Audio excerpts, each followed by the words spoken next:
the thermal simulation. And this is something we can do as well. And then we do the full development, we machine, we manufacture, and at the end, we have a microwave laboratory. So we can measure, let's say, the electrical characteristics of the components we have made. So for example, this is, let's say, the waveguide manufacturing. As you can see, so these are all the different types of waveguides we can manufacture. And all the different sizes. Yes, maybe you know these sizes? Yes. So, well, this is, for example, let's say the WR75, for example. 你们上天一般用哪个频段的？ We for simple side we use KU band. Yeah. Okay. BG. WR75. Yeah. BG. WR62. 62. Okay. 62. Okay. Yeah. So. Yeah, it must be like this. Yeah. Yes. Mm. Yeah. But in the future, maybe K band is more and more well used Yeah. in the future. The highest frequency you.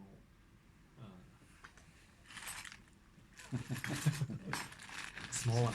Some surprises.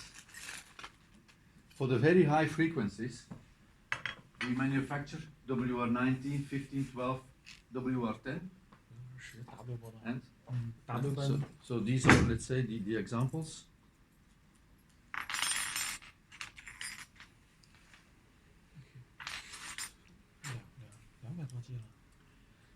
So we are not a manufacturer of only small sections.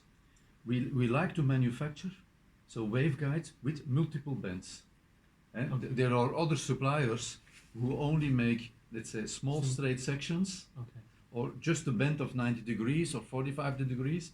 We would like to manufacture, let's say, waveguides with multiple bends. And we can even go to the very high frequencies because this is WR5. It's not on the table. On the list. Just below, one step below. What's the frequency? Maybe. The frequency.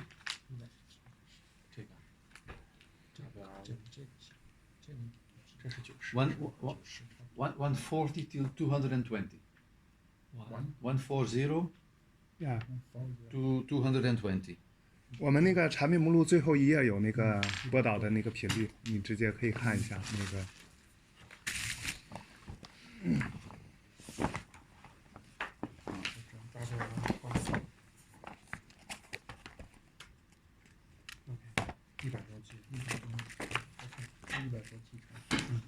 And we are now working on several projects for this kind of small waveguides for the very high frequencies.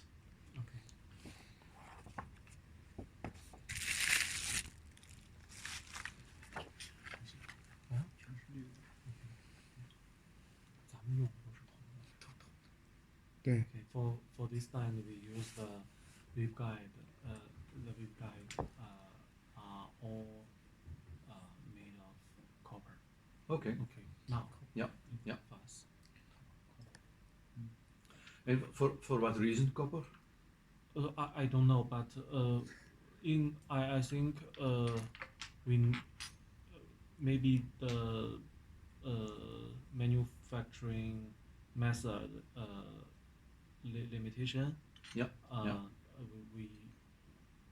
I only see the copper waveguide in this frequency. Even for the space application, we've got also made of copper.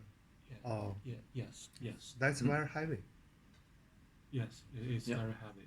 But it can be made in aluminium as well. Okay.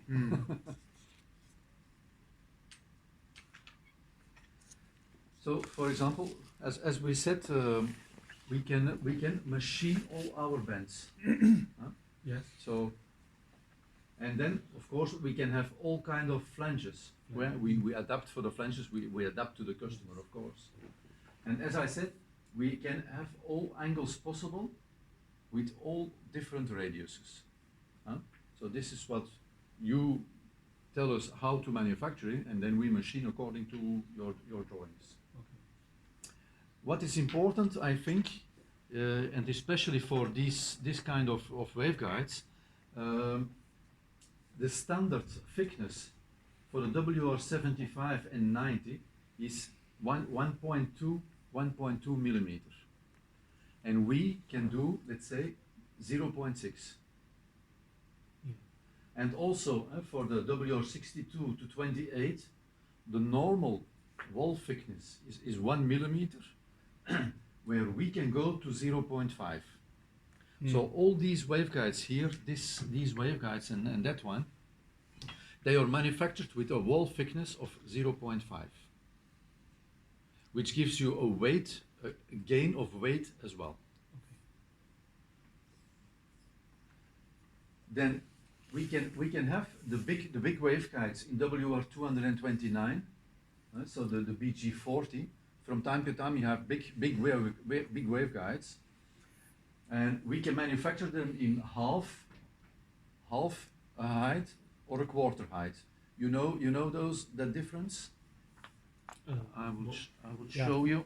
What's the height? 就是半高度和1/4高度。我们那个产品目录最后一页那个中间那个旋转关节151001，最后一页图的那个图，那151011就是用一个半高度的1/4高度的。它是波导口会对尺寸小一些，对是吗，就是正常的，比如说这么它用一半的，最多是平均功率降低，但指标是不会让步的，传输的频率是一样的。Please. So here you can see, let's say a WR229 with a quarter height. Oh. This one. This one. Yeah. And so this means that the vertical height here, Okay. this height is smaller. Quarter. So you can have, let's say, a very flat waveguide. Okay.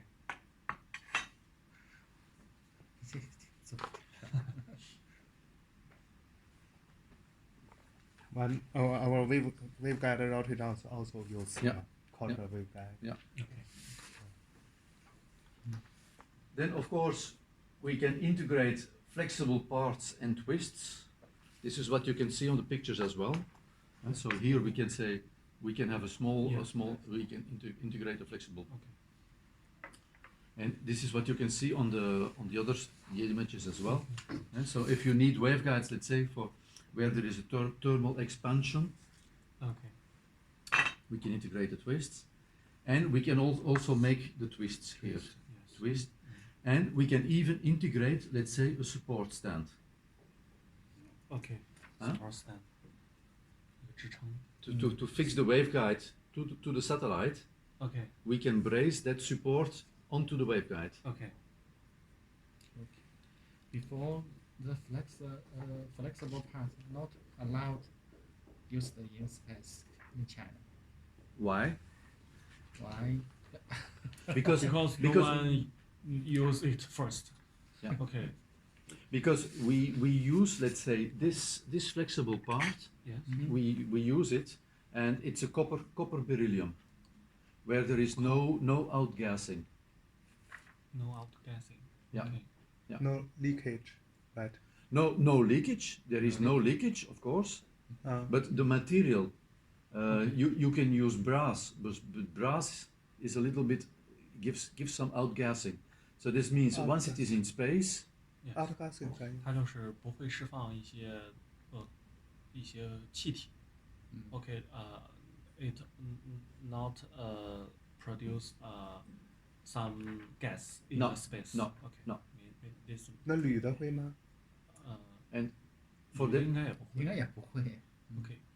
for that reason we use the copper beryllium. Copper. Beryllium. 对。就不是，就是那个皮青铜。皮青铜。对。饭对用。Copper beryllium, yeah, for the inner conductor, Yeah, normally for the routers. Yeah. So it's only we use the flexible part only to absorb for the thermal expansion. The small, so not for vibration or not for misalignment of components, just only for the axial dilatation. outgas. How to spell it? Outgas. Outgas. Out. Out. Out. Gassing. And GASSING. Outgassing. GAWS. Gas 就是气体嘛 ，outgas 就是释放的 So 气 this 体。 means once it is in space, in the vacuum conditions, there is no electrons of the material that disintegrate from the metal. It's a very low coefficient, because if you have material that outgasses, then in the waveguide it can gives you an arc, and it can destroy your waveguide. Okay. Low temperature discharging. Yeah. Low pressure. Yeah. Low pressure. Low pressure. Yeah. Low pressure discharging. Yeah.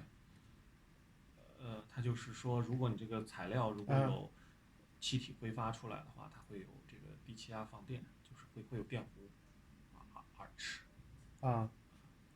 这个都不知道，我不知道。Okay. He knows a lot. Why the copper?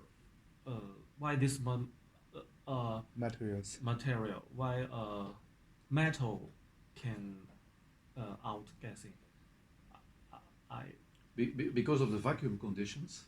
Yes. Well, it's a physical phenomena where well, let's say the metal can outgas once it is in a. Okay. Yeah. But the Aluminum have that kind of problem. yes. Aluminium is I think it's not outgassing. Okay. Yeah. But copper will. Yes. Copper battery, yeah, it's stronger than aluminum. Yeah.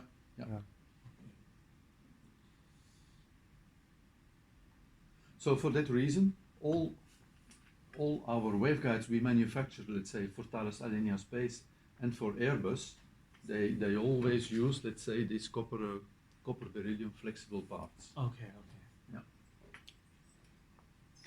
But they mentioned in China, flexible waveguide is totally forbidden for the space application. Yeah.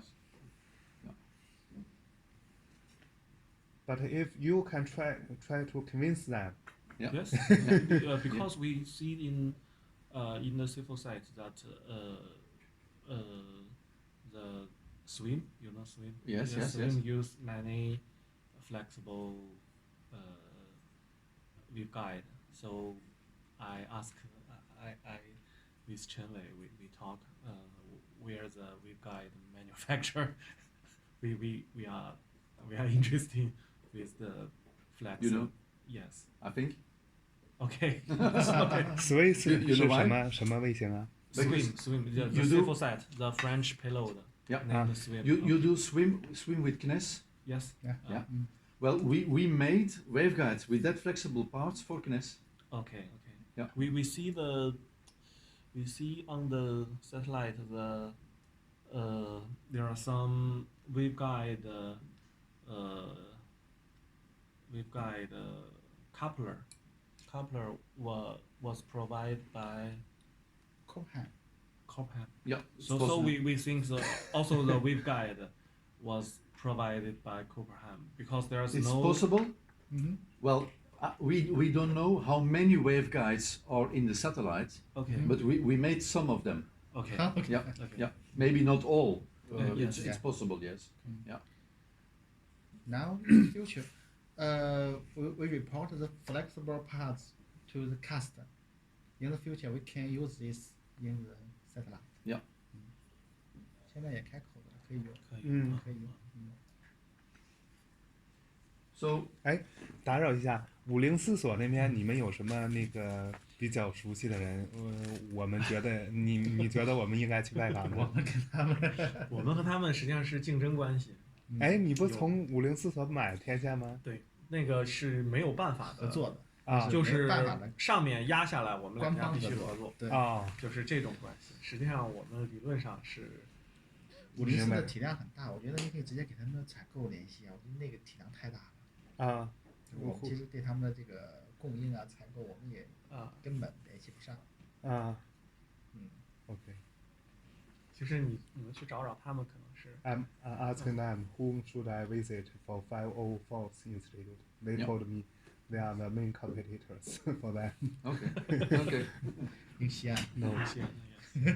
Yeah. So then, these are all the mechanical parts. Yeah. And then we come to the treatments, the surface treatments, and then you can see this one is allochromed. Allochromed. Allochromed here. This. So this typical color, this brown brown color, is allochromed color, and that one is a silver plated, completely silver plated. Yes. So this is allochrome. Why do we use allochrome? It's just a passivation for the aluminium. So if you leave the normal aluminium in the air, then it becomes it gives a slight oxidation after some time. To prevent the oxidation, we use the allochrome. 镉是吗？这是表面氧化啊？表面氧化呀，我听着像。Oxidation. 不是这个。To prevent the oxidation. Yes, yes. 还有。It's the name of. 它这个是铝的电极氧化。对，就第一个本色阳极化。对，本色阳极化。然后第二种是表面镀银。对。所以我们这个应该是。So it's the name of the product is allochrome 1200. Allochrome. Like here. Allochrome 1200. That's the name of the product.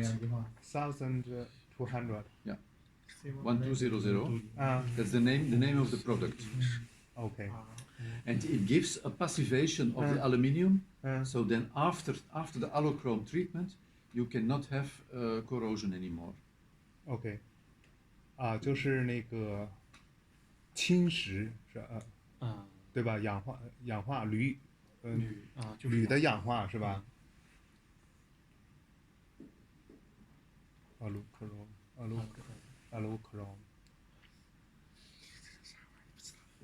就是本色阳极化。对，是。Okay, I have a question on the silver. Yes. We use the waveguide that the surface is silver, but after a while it was become black. Yeah. Yes. Yeah. And if you use hand, we will use hand. It will be all much worse. Yes. Okay. Yeah. Okay. How can you avoid this phenomenon?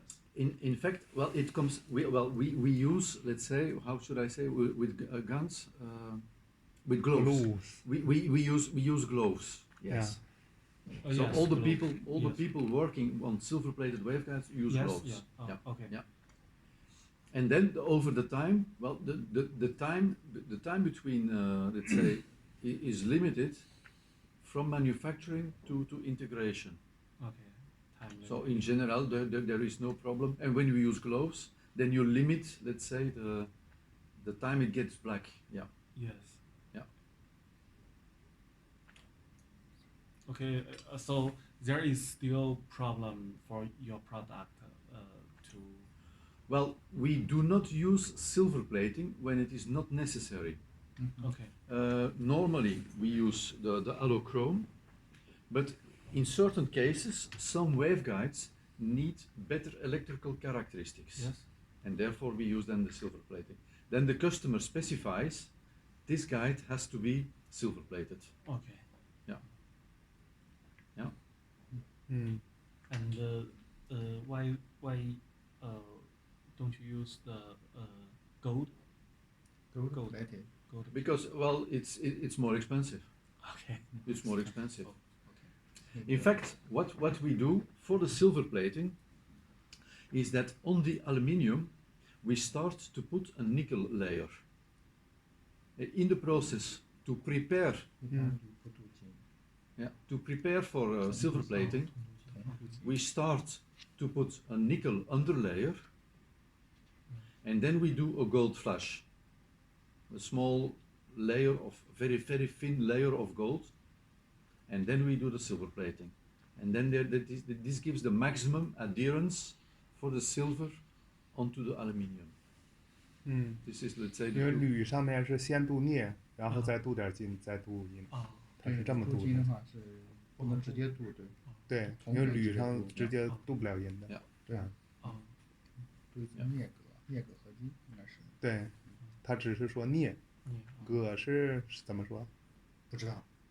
所以我也没敢，不知道怎么说这个字。所以它只提到镍了。是镍镉，咱们说叫镍镉合金。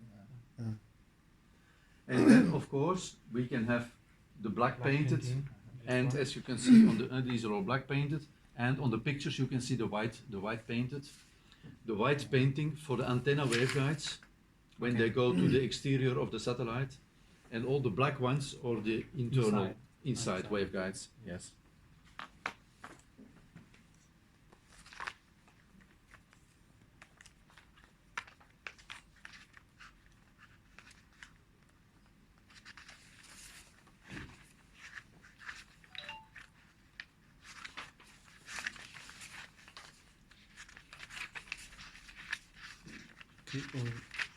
What's the use of this one? I will explain later. Okay. So, and this gives, let's say an example of let's say, the waveguide configurations into the satellite. Okay. And you can see the very complex and the very dense, the density of the waveguides. 你们见过这种的吗？里面就是我们用的没有这么数据通信卫星，他说没有那么复杂。对，我们用的没有这么多，它那个很多路的转发器的 communication satellite, the picture. Yeah. Yes. Yeah. Okay. Tony. And Tony said. Yeah. Okay. There are many waveguide. Yeah. For the many channels of. Yeah. Yes. Transceiver. And so this gives you an example of. Okay. Also the filter. Yep. Yep. Filter. We for them we only make the waveguides. Okay. Yeah.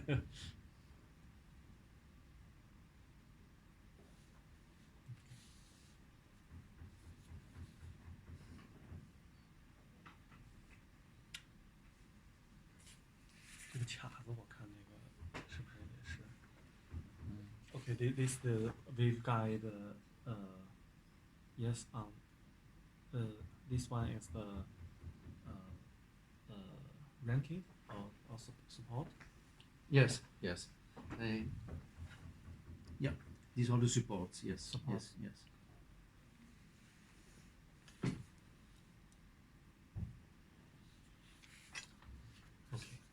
Okay.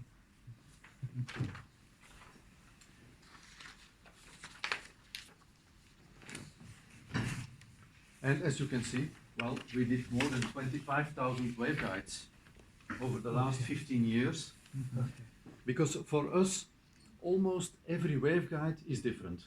Okay. So we are not a series manufacturing of standard elements, because all our waveguides, all the configurations are almost different. And these are then the pictures, well, you have on a paper there. Yes? And I made an analysis with, if you compare to our competitors who have only small sections with a bend, or small straight sections, or I saw even pictures with waveguides with only one bend and two flanges, and then in another section, one bend and two flanges. And I made an analysis of, let's say, all the waveguides that go into a satellite. And of course, we have a lot of simple waveguides with 1, 2, 3 bands, okay, or just straight sections. And then we have a number of waveguides with 4, 5, 6 bands. And we have the big ones, the big waveguides with 10, 11, 12 bands. And so these are the different types of waveguides that go into a satellite. And I made an analysis on the weight savings we can give you because of the half wall thickness. So most of our competitors are on 1.2 or in 1 millimeter wall thickness. where we are on 0.6 or 0.5. So you saw the three different types of waveguides. Now let's say if the three bands, if we have 25% of all the waveguides of a satellite or three bands, we have 65% of 6 bands and a small amount, a small number of 10% on very big complicated waveguides. And I asked my colleagues to calculate the weight difference for each of the three types, and I saw that for example, we win 9 grams for a three band waveguide. We win, let's say, 30 grams for a 6 band waveguide and 120 grams for a 12 band. And so only for the wall thickness. And now if you see, if you have a satellite of 1,000 guides or 3,000 guides or 6,000 guides, this is the weight saving you can win, which is a lot, especially in space. And I don't know, the common telecommunication satellites now, a couple of years ago we had between 1,000 and 2,000 waveguides per satellite, but we are now working on the new high throughput satellites for Thales and for Airbus, and there we go up to 6,000 waveguides per satellite. And you can see the weight gain we can have. And then there's a second thing. The fact that we can have multiple bands, up to 10, 12, 13 bands, this means that we have no intermediate flange. Because our competitor, who have only small sections, or with each time they need flanges, if you want. So if you can remove all the flanges and the screws for the flanges and so on, then you can win again. So multiple bands means no intermediate flanges, and the weight for 2 flanges plus the screws is 12 grams.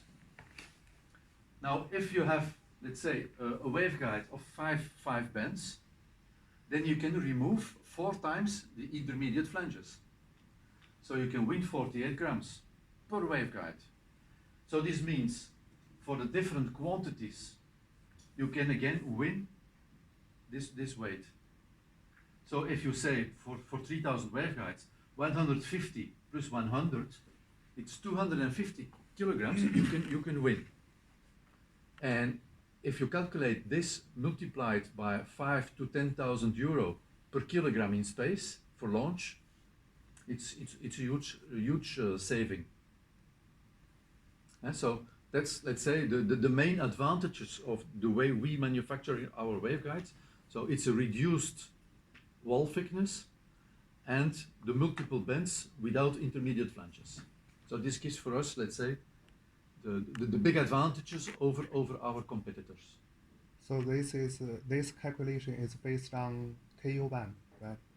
The frequency, the size of the waveguide. Yes, yeah, okay. Yeah. But it's also valid for KA. Okay. Yeah.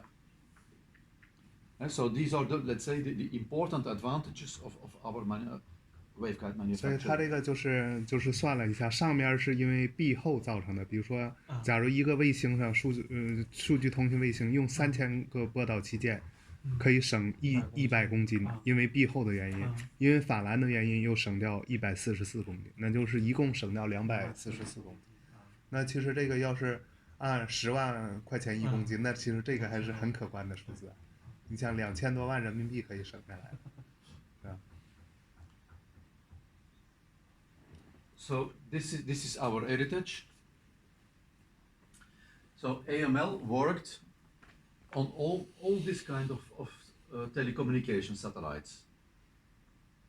And as you can see, we worked on the ChinaSat 6B and 9 is already a long time ago, I think. But I think by the end of last year, we did work on ChinaSat 18. Now, I don't know the Chinese name, but for Thales, it was known under ChinaSat 18. 中星6 6B， 中星6B、中星18是他们做的，中星18那个里面的波导器件全是他们做的。中星是那个总体是不一样。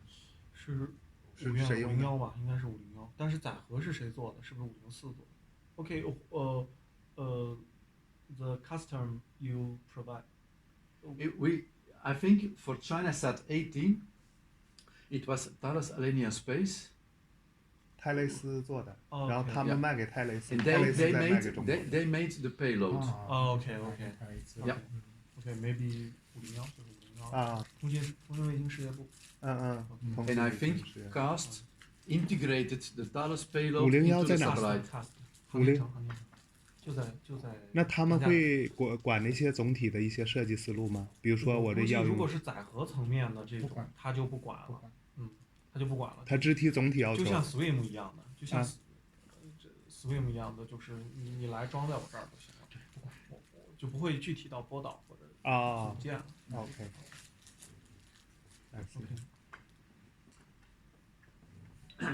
And we did work as well on some constellations. Maybe you know the constellations, O3b and Iridium Next. This Iridium Next, for example, is a constellation of 81 satellites. What's meaning for constellation? 星座 This means that you have multiple satellites small satellite. to have, let's say, a global coverage 啊 for internet, for example. 啊，你还知道了，厉 Yeah. 害呀！ Okay, all the global star and the Iridium is for the communication. Yes. Okay. Yes. So these are all telecommunication satellites. Okay. And this is the satellites we worked on for Earth observation and scientific satellites. Oh, okay. Earth observation satellite. Yeah. Okay. So these are really, as you can see on the picture, and this is really Earth observation. Most of them are Earth observation. Now there again, there are a lot of Thales and Airbus satellites in there.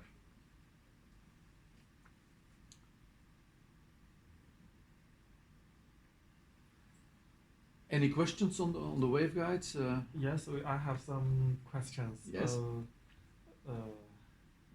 Yes. How about the electrical performance? Yes. Difference between this waveguide and the flange. Because flanges give always more reflections, give a higher return loss. Yes. Than these colors. Yes. So normally our performances should be better than all individual sections, one linked to another. Okay. Do you have just like the weight comparison? I do not. No, I didn't make, but I can make it. I can. Okay. I can. I have to check. Because we are not a manufacturer of small sections, it's difficult to tell what we will win with one design. Yes, for example, for this waveguide, if we use the flange I think if you have flanges, if you have in one guide, you have multiple intermediate flanges. Yeah. Yes. You have more risk of a misalignment. Yes. Yeah. Huh? Yes. And I think with the way we fix with these colors, they guarantee much better that both tubes, both straight sections, are very well aligned, better than with flanges. You guarantee 0.1 centimeter, right? For the Miss misprint. Sorry? Yeah, how much accuracy you can guarantee for the position? Oh, well, they're almost. Well, it's very precise. Yeah. The colors are very precise. It's not. Well, it's not easy to put a dimension on it. Yeah, but you mentioned for the housing or for the cooling. Yes. You can guarantee 0.1. Yes. Or even better, yes. Yeah. And so I think the main idea is that with intermediate flanges you have more risks of a misalignment than with this kind of colors where you have the tube is very well aligned. Yes. So you must have, let's say, a better return loss. Okay, and another question. We are also care for the leakage for the high power. Yes. During the, I think there are some advantages for this. In fact, well, I think with flanges you have more risk for leakages. Yes. All our bracing joints, they are completely tight. Okay. So this means, and to test this, all our waveguides, or we do a pressure test on it. Yes. 100% test. Yes. Okay. We do a 100% pressure test with air underwater. Okay.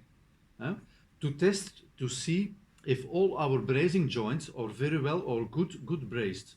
Okay. And that there are no leakages. Okay. So we test it. We dip it in underwater. How and long? And how much pressure? How much pressure? I think it's 2 or 3 bars. It's not much, but if you have a leakage, you can see immediately the bubbles coming up. Okay. So you do not have to test it with 10 or 15 bars. And of course, if we have a leakage, well, then it is braced again. It is braced a second time. We can dip it again with some extra aluminium paste again, and we can brace it until we have a good guide. Mm.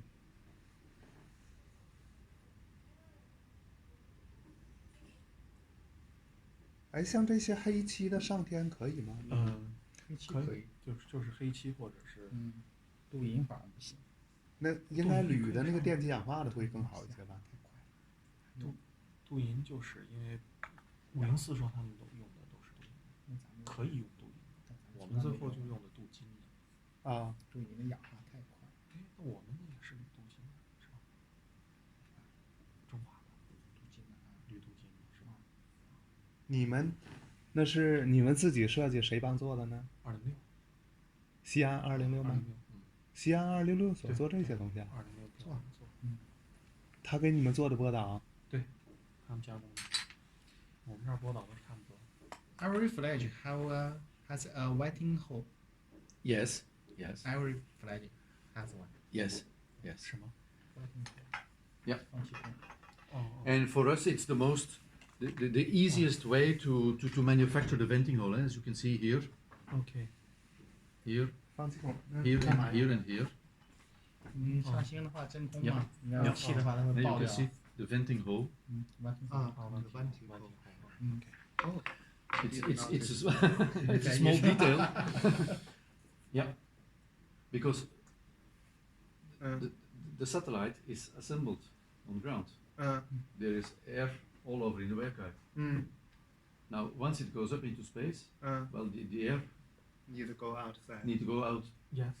The air goes out with this venting hole. Okay.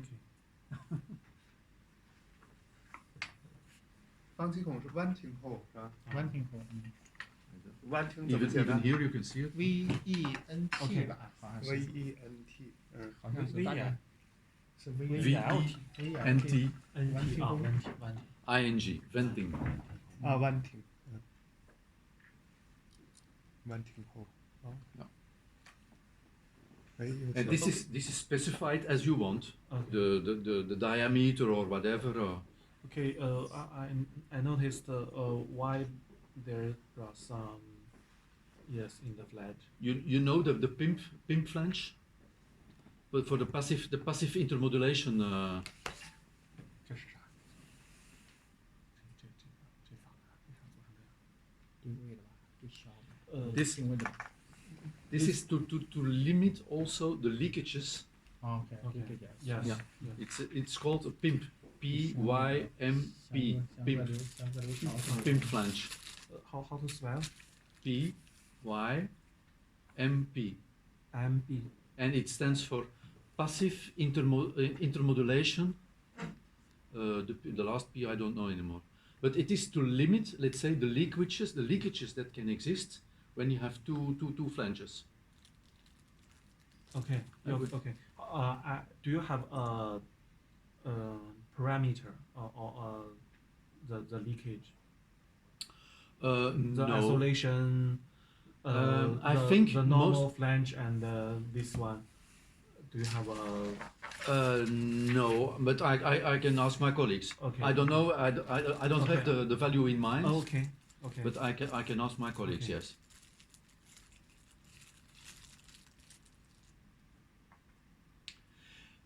As far as venting hole also have a big chance to leakage. normally not. No, No. leakage. No. Really? No. No. Because the venting hole is always located where there is no electrical field. And you have the electrical, a wave that propagates into a waveguide has an electrical field and a magnetic field. And it is located where there is no, should I say?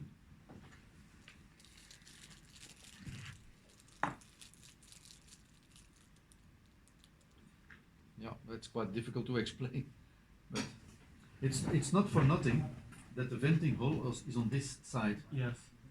because the electrical field is zero at that point. Okay, I know. Okay. Okay. There is an exact place for the venting hole. It's not for nothing. It's as you can see, it will always be on the short side, Okay. on the short side of the waveguide. Okay. I think almost everywhere. Here as well, huh? You can see it here, and it's on the short side of the waveguide. Okay.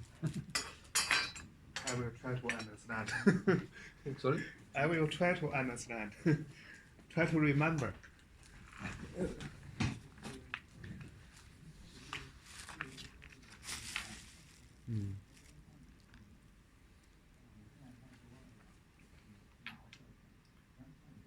Yeah. Any more questions on the waveguides? 它那个就是那个特殊的那个法兰叫什么？就是你说的 PYMP。我也没记住这个。那个 What's the name of this flange? Flange. It's called a pimp flange. PYMP. PYMP flange. BYMP. Yeah. BYMP. MP. BYMP. Okay. I write. No, I will write it.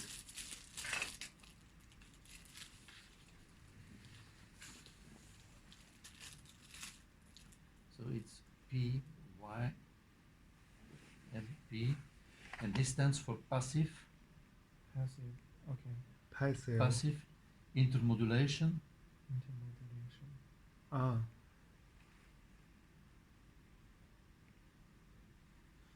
Passive and I think it's product or something like that.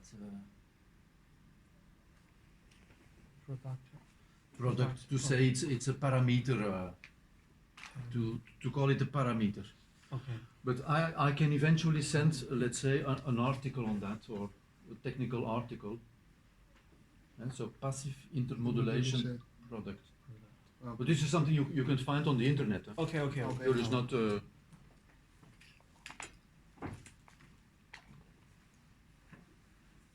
那其实还就是防泄漏的，并不是固定位置的，是吧？对。Okay. This is only for the purpose. No, the leakage.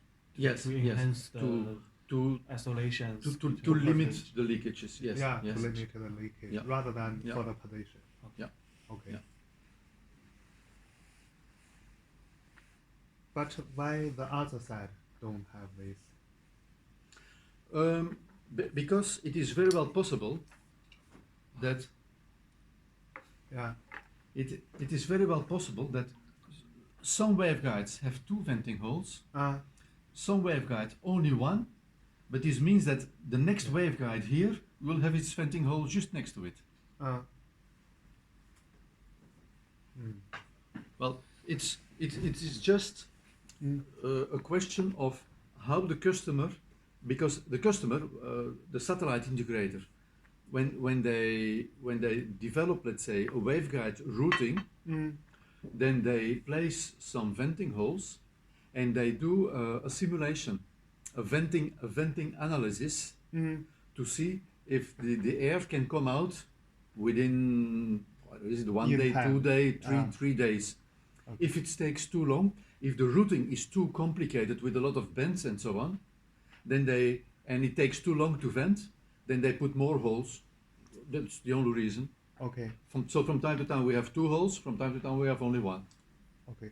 So for the intermodulation, normally we are considering the situation only with many different frequencies running through the same waveguide, right? Only in that kind of situation you need to consider about the intermodulation. The intermodulation means 2 frequencies interface affect each other, right? Okay. 我有事先走一下。好的，好的。Sorry, Okay. I have a meeting. Okay. Thank you. Goodbye. Yeah.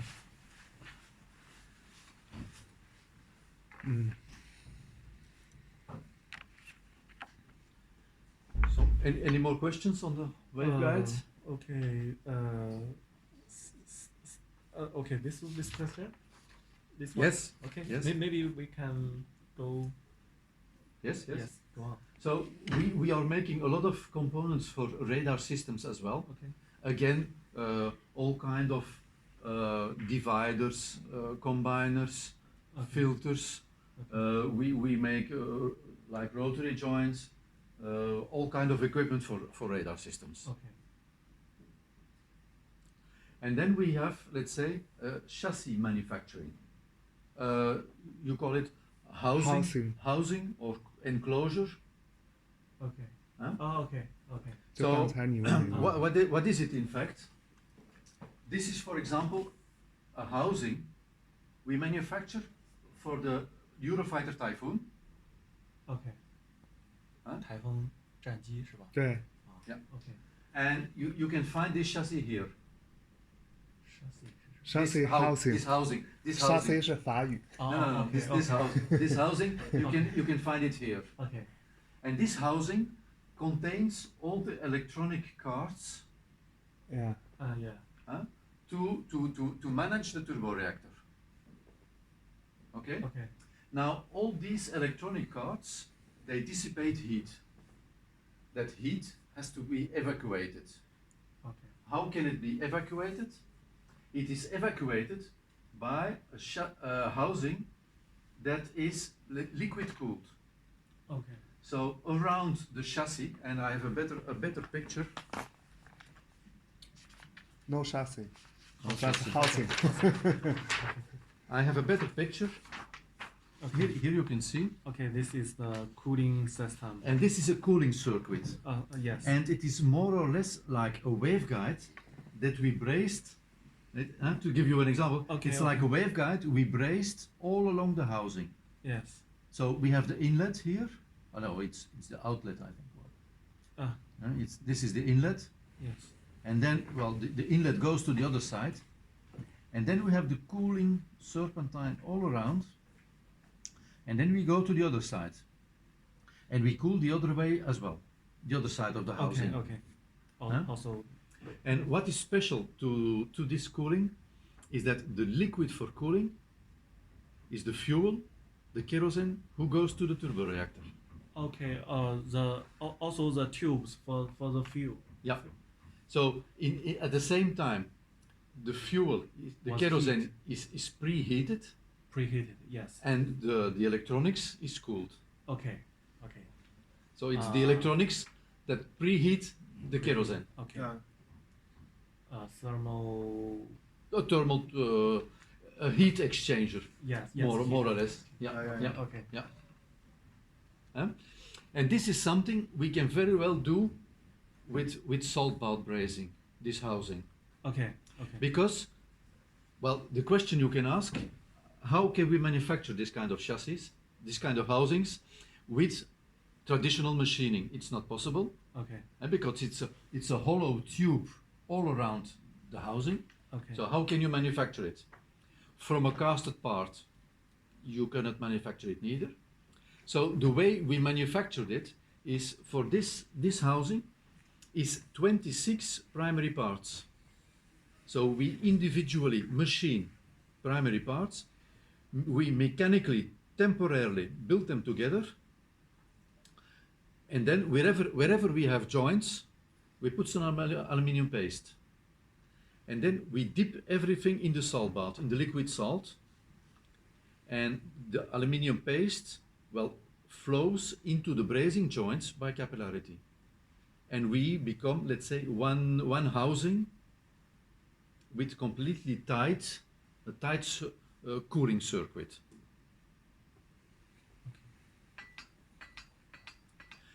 And then, of course, once we have brazed the chassis, we can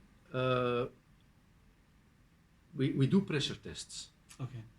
And this housing is, let's say, is the pressure test is 35 bars, which is quite a lot because the thickness is less than 1 millimeter. Okay. Like the waveguide. And we test it with 35 bar air underwater. So we dip the chassis underwater and we put here 35 bars air because 35 is already quite something. Huh? And then we test it for 10 minutes. And then after the 10 minutes, we go from 0 to 35 200 times. Okay. And then at the end, so we do 200 cycles of 0 to 35 bars.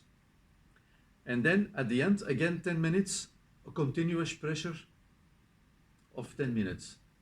And if we have no visual leakages, no bubbles, then we can say, okay, all our brazing joints are completely okay, no leakages, and then we can go to nickel plating. Because after this chassis, this housing is nickel plated. Here you can see, and this is an example of the nickel plating. Yeah, and then at the end, this whole housing is painted.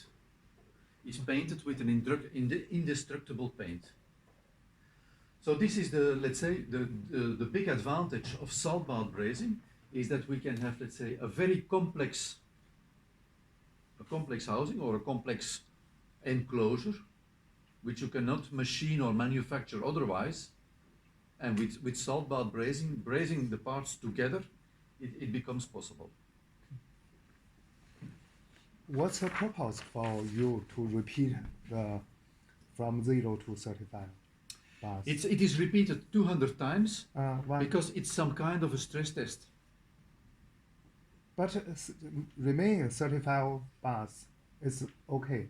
Yeah. Without repeating is also. But okay. Repeating 35 bars, the cooling circuit can expand a little bit. Because between 0 bar and 35 bar, it's quite a big pressure. So you let it work a bit. So there are some small deformations. 哎，你说它反复200次这个我不太听懂，它是温度还是压力？它是就是加那个空气压力是35帕啊，35帕呢，它就是从0到35，就反复的重复200次啊。看有没有泡泡出来是吧？对，然后再一直加35帕的去。不知道它这个是什么原理？这个。But we too don't understand why for you repeat 200 times. Because the customer wanted to have it tested 200 times. Do you know the behind the reason? Well, to have some kind of a stress test. Stress. 强度测试吧。Yeah. So to be sure that once the housing is in the aircraft, it will last, let's say, 20 or 25 or 30 years. Okay. Yeah. Because there are a lot of thermal shocks. Once it is on ground at 50 degrees in the desert, and then it goes up to minus 60. Yes. Well, there are a lot of, let's say, thermal shocks and whatever. It is just to test the rigidity. Yes. Of the housing. Okay. And the cooling circuit, because the cooling liquid, as it is the fuel, the kerosene, they do not like any leakages, so they have to be absolutely sure. And with 10 minutes, 200 times and 10 minutes, they considered, okay, if the housing passes this test, okay, we can be sure there will be no leakages afterwards. We are also manufacturing, let's say, special cold plates for, let's say, radar active radars. Yes. For, again, for the Eurofighter Typhoon. Okay. And we manufacture, let's say, this kind of base plate and all the plates who are mounted on it. And I will show you in the next picture. So this gives you an idea. It's a part which is 750 millimeter diameter. Okay. So it's the mechanical base plate of the active antenna. And this is, let's say, the front side of the antenna. And on this side, there are parts like this. There are 44 parts like this in parallel. Okay. And they each contain the transmitter receiver elements on it. Okay. Those transmitter receiver elements, they dissipate a lot of heat. Yes. They have to be cooled. Yes. They dissipate so much heat that you cannot by ventilation or whatever. They have to be liquid cooled. Okay. So this structure, this part, there's a cooling circuit inside. Okay. Now you have 44 one next to the other. You need to cool all the 44. Okay. So you feed them all 44. So this means that you have to feed them from this side, and you have to recuperate the liquid on this side. Okay. And this is done by the backside. The backside of this chassis is here, and here you can see an inlet for a liquid, and then the liquid is distributed all around here. This means it comes out there, the liquid, it goes in here again, and on the bottom side, it is recuperated from here to here to the outlet of the liquid. Okay. So this whole plate is, let's say, what we call a cold plate. Yes. It's a liquid cooled plate. And because, so these elements have to be cooled, and at the same time, they have other elements that dissipate heat. And you can see here, here is another part, there is another part. So because it's a cold plate, they try to use it to cool other components. So now the fact that this machine structure with the salt bath brazed covers is again only possible with salt bath brazing. Because the liquid cooled channel inside, well, cannot be manufactured otherwise. Maybe later on with 3D printing and so on, but we are not there yet. So this is not, for the moment, not a valid option yet. So this gives another good example of why salt bath brazing is interesting. And then I have a last good application for salt bath brazing. So this is a housing we have made for the Euclid program. Maybe if you ever heard about the Euclid. Euclid is a European Space Agency project to detect dark matter. Okay. So it's a satellite that will be launched second quarter 2020. Okay. And we made, let's say, the housing for the visual instrument. The visual instrument is a CCD camera. You can see it here. So here you can see the housing. And these are, let's say, the 36 CCD modules. It's a 600 million pixel camera. 600 million. Oh. And those CCD modules, they have to be very well positioned. And so the positioning is very important. So now the customer asked, this chassis housing is 400 by 400 millimeters, so it's quite big, and 350 millimeter high. And they asked very tight tolerances here, because all these ribs, they are meant to for the positioning of the CCD modules. Yes. So they need very high tolerances inside. Now, if you want to manufacture this from one big solid block, you can never, because of the height, you can never have high tolerances here inside. So what did we do? In fact, we cut, we did work with CNES, with an alternative research institute like CNES.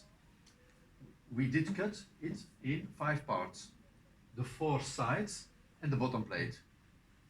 So we individually machined them with the very high tolerances, and then we assembled them together temporarily, and wherever we have a brazing joint, we put the aluminium paste, and we dipped everything in the salt bath. And then when it comes out, we have one brazed part with the good dimensions and with the tolerances inside. Okay. So this gives again a good example. So this is, and that's what we do already for several years now. This is this kind of housings for optical instruments, because they have to be light, they have to be in aluminium, and they have to be very rigid. So this is a good example for space, for, let's say, optical, the housings for optical instruments. So maybe that can be interesting for your applications, I don't know. So, any questions on?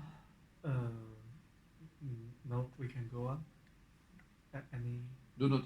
You can interrupt me when you want. Huh? Okay. Okay. Now on space, our references for space, so is mainly Airbus and Thales. Yeah. But we do a lot of work for Honeywell Aerospace. We work for Maxar MDA in Canada. Okay. They are working on satellite antennas. Okay. From time to time, I think they work for CAST and other. They work for CAST, for Israel. They are specialized in antennas. Okay. And the satellite integrators buy their complete antenna very often at Maxar. Then we work for OHB in Germany, also the satellite integrator who did manufacture the satellites for Galileo, the European GPS. GPS. Yeah. We work for ISRO, the Indian Space Research Organization, and also for INVAP, which is an integrator in Argentina.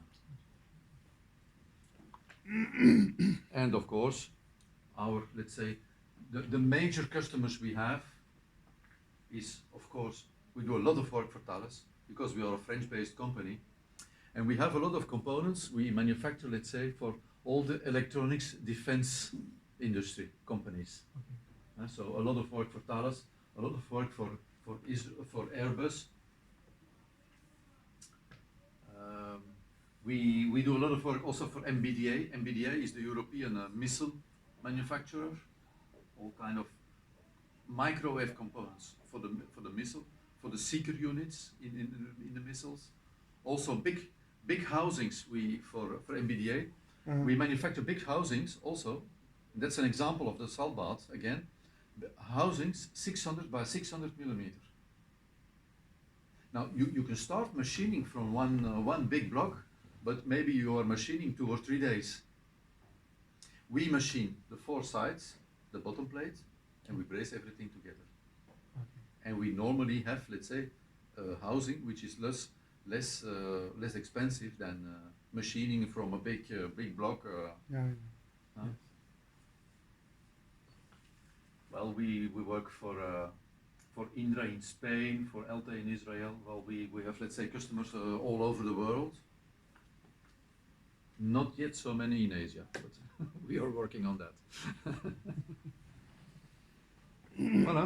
This gives you, let's say, an example of. Okay, thank you. Maybe I will to see if any other my colleague here, I will ask them to see the. Yeah, okay, no problem. 好的。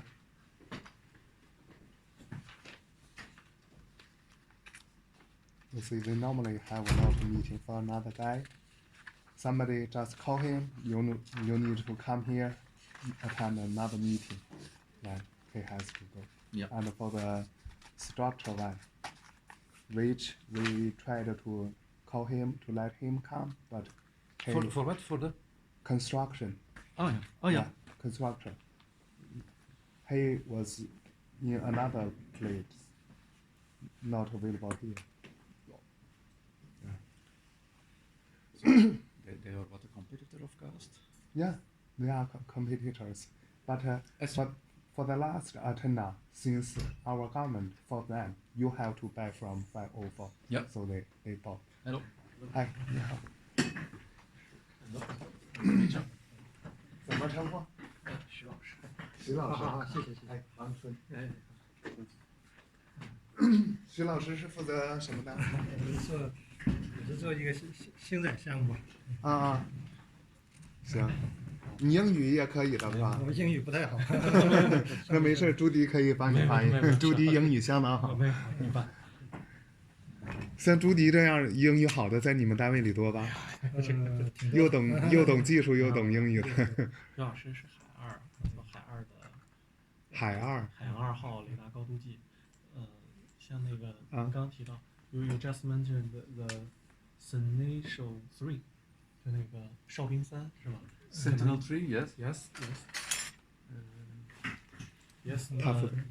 No, we are the same payload like the Sentinel 3。是吗 I2I2 radar altimeter. Oh yeah. Well, this is something we manufacture with our soul bath as well. Let's say the antenna radiating plate. Antenna. Yeah. Radiating. Yes. The radiating plate. This is something we machine in aluminium, but it's not in our presentation. But this is something we machine, and then we braze it. We can braze it in the soul bath as well. 它就是那个你比如说一些大功率的散热底盘，他们做的。这个，而且现在是在他们公司里面占了1/3的一个业务量，其实，还是越来越多的应用。它的这个所有的波导都是铝做的，然后他说这个铝呢，主要特点呢，它这个铝比我们平常的薄一半，然后它呢中间全是用盐玉焊焊，就没有法兰，中间没有法兰。对。然后它的这个转弯半径，可以这个转弯半径特别小，然后这个转弯的这个角度可以随意的设计，然后。你像它这拐弯的地方，它都是用盐玉焊的，就省掉很多法兰。重量很轻，然后那个好像说这个密封也好，就是这个泄漏射频的泄漏。然后他说好多欧洲的萨呀，包括那个他说中法里面给 Knas 的波导也都是。他们这都是做星上产品。星上对的。它好像主要是铝制的盐玉焊。我这可以用劲儿掰一下吗？这没问题吧？I want to give some pressure to that waveguide. Is that okay? What pressure? To see how strong it will be. Yes, but no, it's only for actual. Okay. Only actual. 它是前后的。对，这个是前后的。We cannot misalignment of components. It's not meant for that. It's only for actual dilatation because of temperature. Okay. 它只能这个镜像的这种。But this one can, I think, is very flexible. It's very flexible because many people. 给你2支笔和那个这个东西。这个我们产品目录也可以在网上看。然后这个产品目录在朱迪这儿，你们有的应该。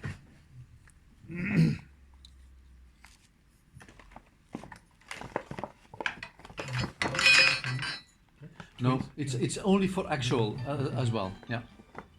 这个是只是这样的长度上那个，因为它这个是不可扭的软波导，又是可弯可扭的波导，但是他们上天那个项目里面都是用不可扭的软波导。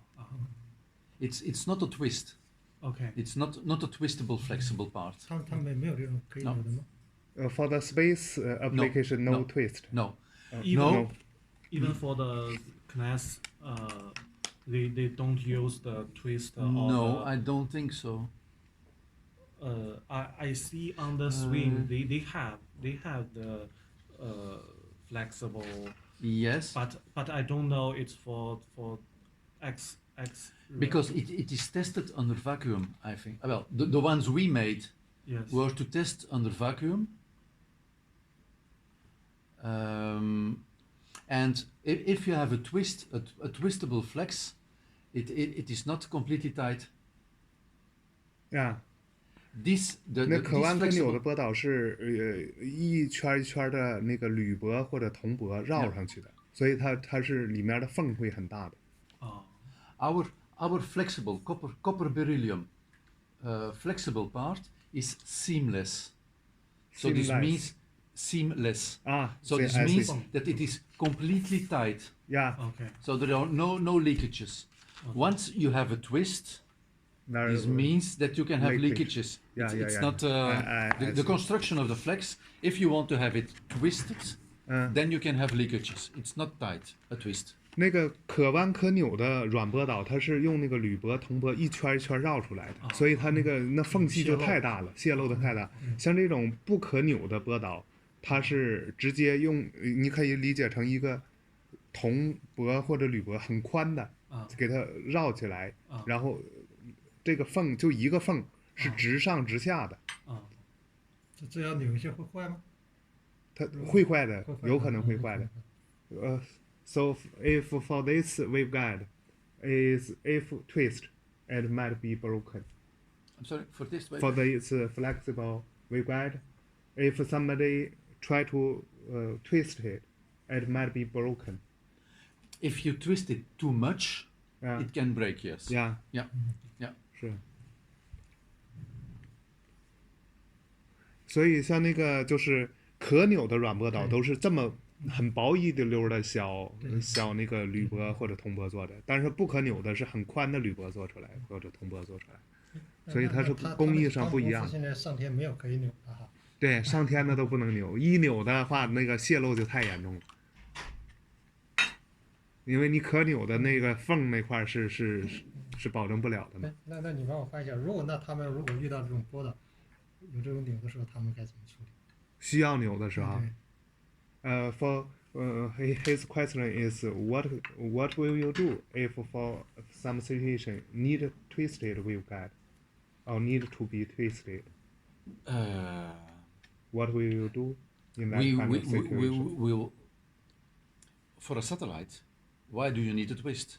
Because you can make it as rigid. Why do you want to have it twisted? 那他就是你什么场合会用到这种就是可扭的呢？就是如果我最开始设计的时候，因为它不可能就是100%的这个对上，因为它都是硬的嘛，有可能我两个对的时候，for misalignment， yes，那么这个时候呢，就可能要用点力气把它扭一下。Some situation it might happen. Since too long rigid waveguide. 然后这个时候这个东西还可以吗？就是如果对不上，如果对不上，这可能会对的时候可能有点斜，或者有点滑。对。If you have misalignment, it's always dangerous, because if you have a flex and if you want to compensate misalignment with the flex, this means you will add a force to the flexible part. And what will happen when each time when you have vibration tests, for example, if the vibration tests maybe can put so much force on the flex that it can break. So normally in the design and the assembly of the satellite, well, the waveguides should be really as much as possible be aligned. Be precise. The flex is not meant to absorb misalignment. Okay.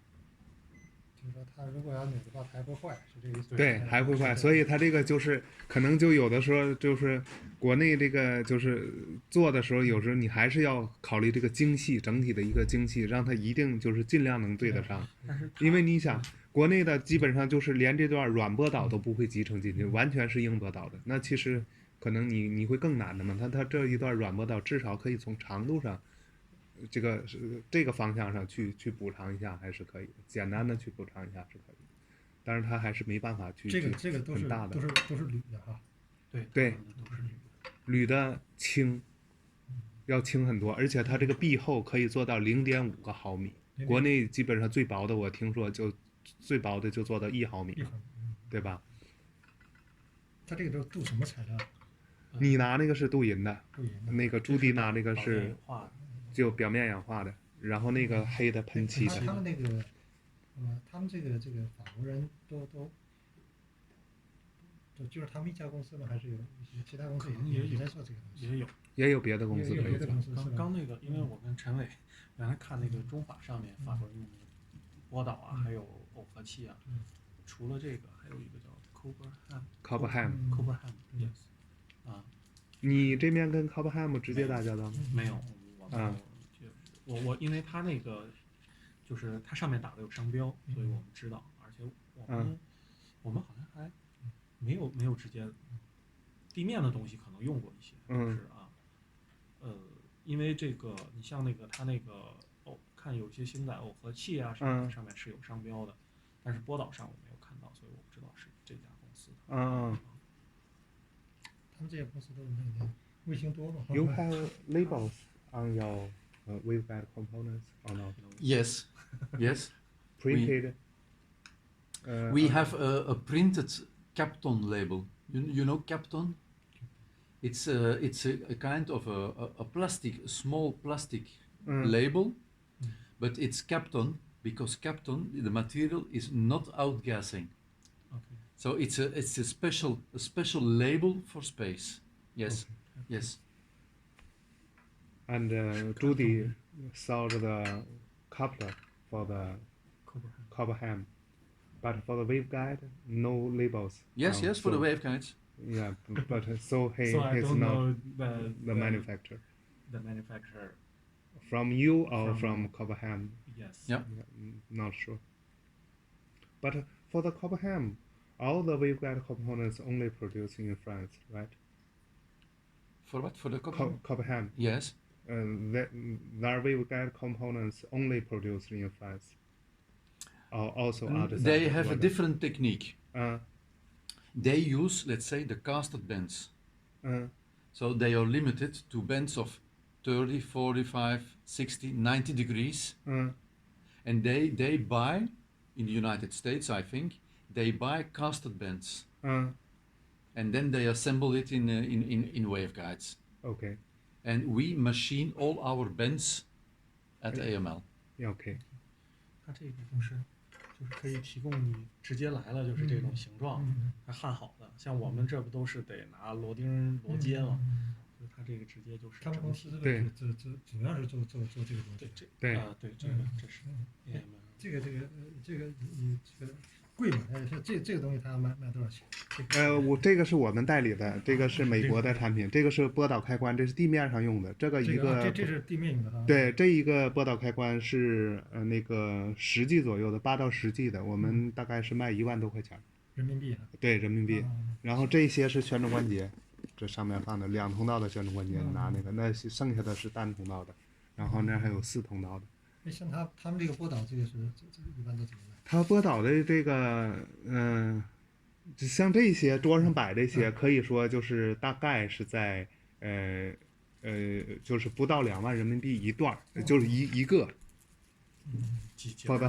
几节都算上，基本上你就是少一点节数和多一点节数的，基本上都可以在2万人民币以内可以控制住。这个就看你们具体的是用怎么复杂的多少个数量的。这个 I'm explaining the roughly price for your waveguide since he asked. 然后这个就是把这个尺寸给他弄好了，告诉他们，然后他对，跟着去做。你把尺寸什么结构的，你告诉我们，比如说你要求壁厚多少，怎么样转弯，怎么样打弯等等的，就是反正其实就是你给一个完整的一个 cat totally cat drawing is okay for you to Yes. make the products, right? Yeah. 它这个里边没有这个切开断面一下，看看这里边是什么结构，没有这种样品哈。没有。这儿有一个这个。那个是小的。小的。我看这儿有。I asked, do you have a product for this with cutting? 像这with cutting like that, so that somebody else can see the 这个他 beneath 说就是一个皮筋 inside surface or inside structures. 范文杰他不是原来做那个什么也是做这种材料，他这个材料好像说是没有那个挥发的气体，好像就是。但是这种材料能放气有点问题，就是说你要有点扭劲儿啥的。对，他你看他说他只允许这样横着动嘛，不允许。也可以这样玩。可以吗？不可以。Bending is okay for the edge. No. No bending. No. Even some small degrees. They're all special applications. And you can see that on the pictures. The pictures. Yes, the other one. This one. So this is a waveguide, and this one as well. For an antenna system. And this one is specially designed for absorbing. So it's on a satellite. It's on the SARA satellite. It's a European program, SARA. And it's an antenna waveguide on the outside of the satellite. So that's for the reason the white paint. And that form is made because we have a 3 meter long waveguide, and that's from time, if the satellite turns from time to time, it's in the sunny side, and the other side it's in the shadow. Okay.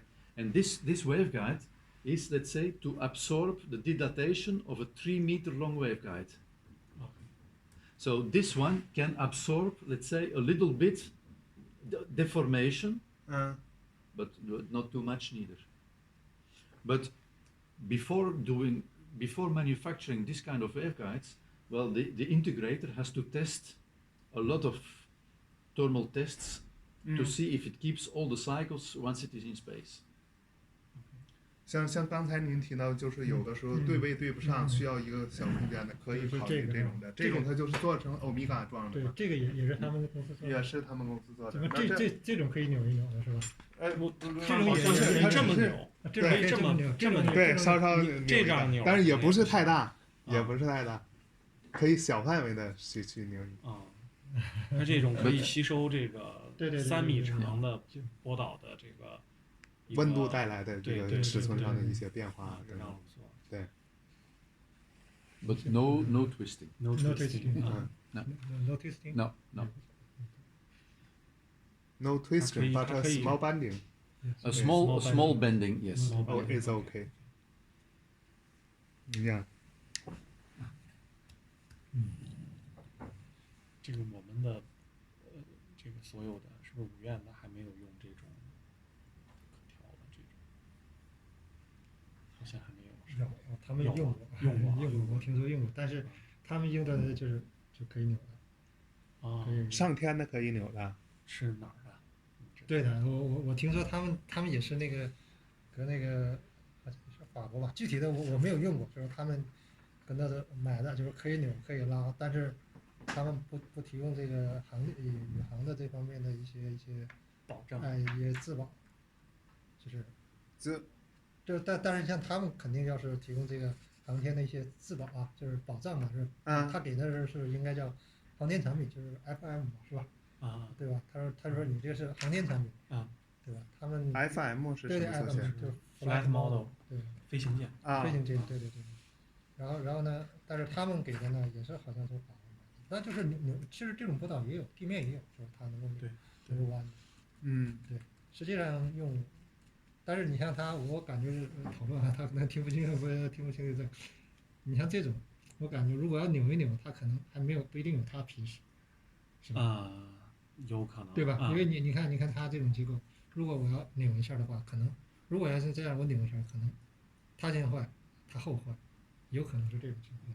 可以问，你可以问，可以问问如果扭的话，是这个哪个是先坏 ？Okay, if I have a twist of the waveguide,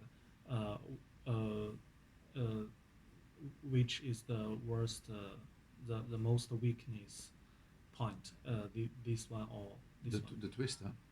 Okay, this is the flexible part, huh? Is more weakly. more weak. 是的，所以我也猜，就是如果扭的话，肯定是他先坏，他不会，对，他不会坏，所以这种情况来讲，可能会比较，就是这也是他的一个问题啊，一个问题。但是它比如说像这种镀银的这个要是加力的话，去把它拉断，足够力大拉断，任何地方都是几乎是均等的，就是基本上不会出现在焊点。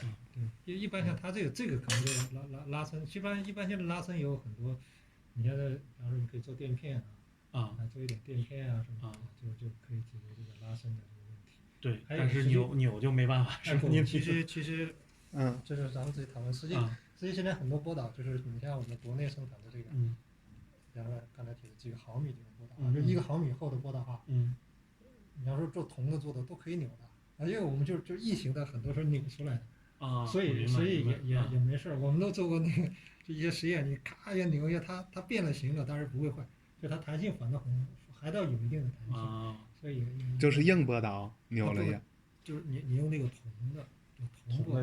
铜的柔韧性还是很好。铜的硬波导呗，对，硬波导，它的柔韧性还是很好。就是你给它变形甚至你稍微扭一扭，就是你实际上像这种，像这种扭波导，它就是硬扭出来的。对，就是像上天你们也那么做？不，当然它扭的时候，它中间可能加一些填充物什么的。它这个是做出来这个形状，它这个 CNC 做出来的。没有，它也是扭的。不是 ，for example that special twisted shaped waveguide. You did a CNC machine at the twisted. We twisted from a straight tube. 那你们是对，它还是厚碗。国内也是这样的。You just twist. Yeah. Okay. We twisted the original one. Yes. We twist. Let's say a straight tube. We twist. We start from a straight tube. Okay. Yeah. Which we twist. Yeah. And he mentioned, for example, in some kind of situation, if there's a 那个不对位怎么说？英文 misalignment.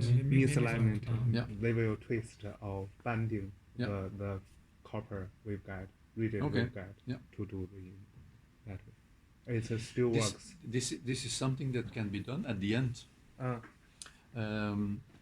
If you have a full assembly, and at the end you consider a misalignment, we can always manufacture, let's say, the last waveguide to absorb the misalignment. It can be made dedicated to absorb with the right angles to absorb the misalignment. That can be done. Because, for example, for Thales and for Airbus, they do the full assembly of the satellite, and at the end they order some what they call final fit waveguides, just with the right angles to absorb all the misalignments that they had before. And these are specific waveguides they order at the very end of the assembly. 它就都装好，最后一节再去加工。Can you give me your waveguide picture assembled in satellite? Yeah, very. Oh yes. High density.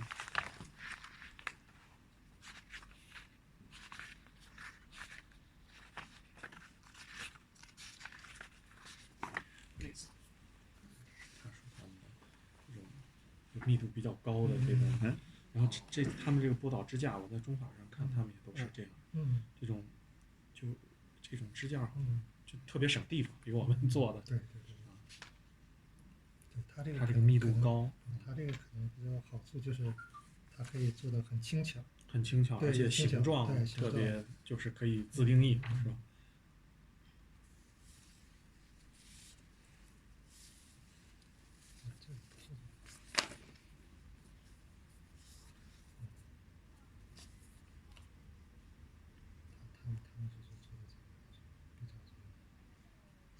比较小一点。空间还是。他说还有这种，就是还有那种扁的，就是1/4长度的，就1/4高度1/4高度的这个，和1/2高度的，就是特殊高度的一些波导，这样的就是更省尺寸，更省重量。它那个1/4的话，那它是不是这个截止频率会变呢？不变，工作的频率是完全一样，它驻波比可能会稍稍差一些，功率差一点，平均功率差一些。For the half heights and quarter heights waveguide, they run the same frequency, met with worse VSWR, less average power. We do that mainly for the WR, for the BG40. BG40, okay. BG40, BG48. Okay, the low frequency. Yes, for the low frequencies, yes. And we can also have it, if it's really necessary, with a flex. Okay. And those big sizes, we can have flex for that sizes. It's very expensive, but it's possible. Okay. WR 229 quarter height, half height. We can have flex. Okay. But it's a special manufacturing, several thousand euros, but it's possible. Okay. 用这个啊，因为它这里面特别多，你看，对，它又多又密，然后这块就是同一个，因为它这里面这么密，它的波导这里好好的这个走的话，要不然它走不下来啊，对，它空间不够啊，况且这里有点精巧，如果要做到这种目的，确实得定制对，得定制。我们用的不是，我们实际上就一收一发是吧？它这是通信卫星的。所以可能波导特别多，它频率也比较多。你们做的是什么卫星？我们一般就做遥感，我们这儿做遥感载荷，微波遥感啊，遥感。遥感卫星是 remote control 啊 ，remote sensing satellite. Their main business rather than. Yeah. So this means that from time to time you have very high frequencies. Yes. For that reason, well, we have the very small.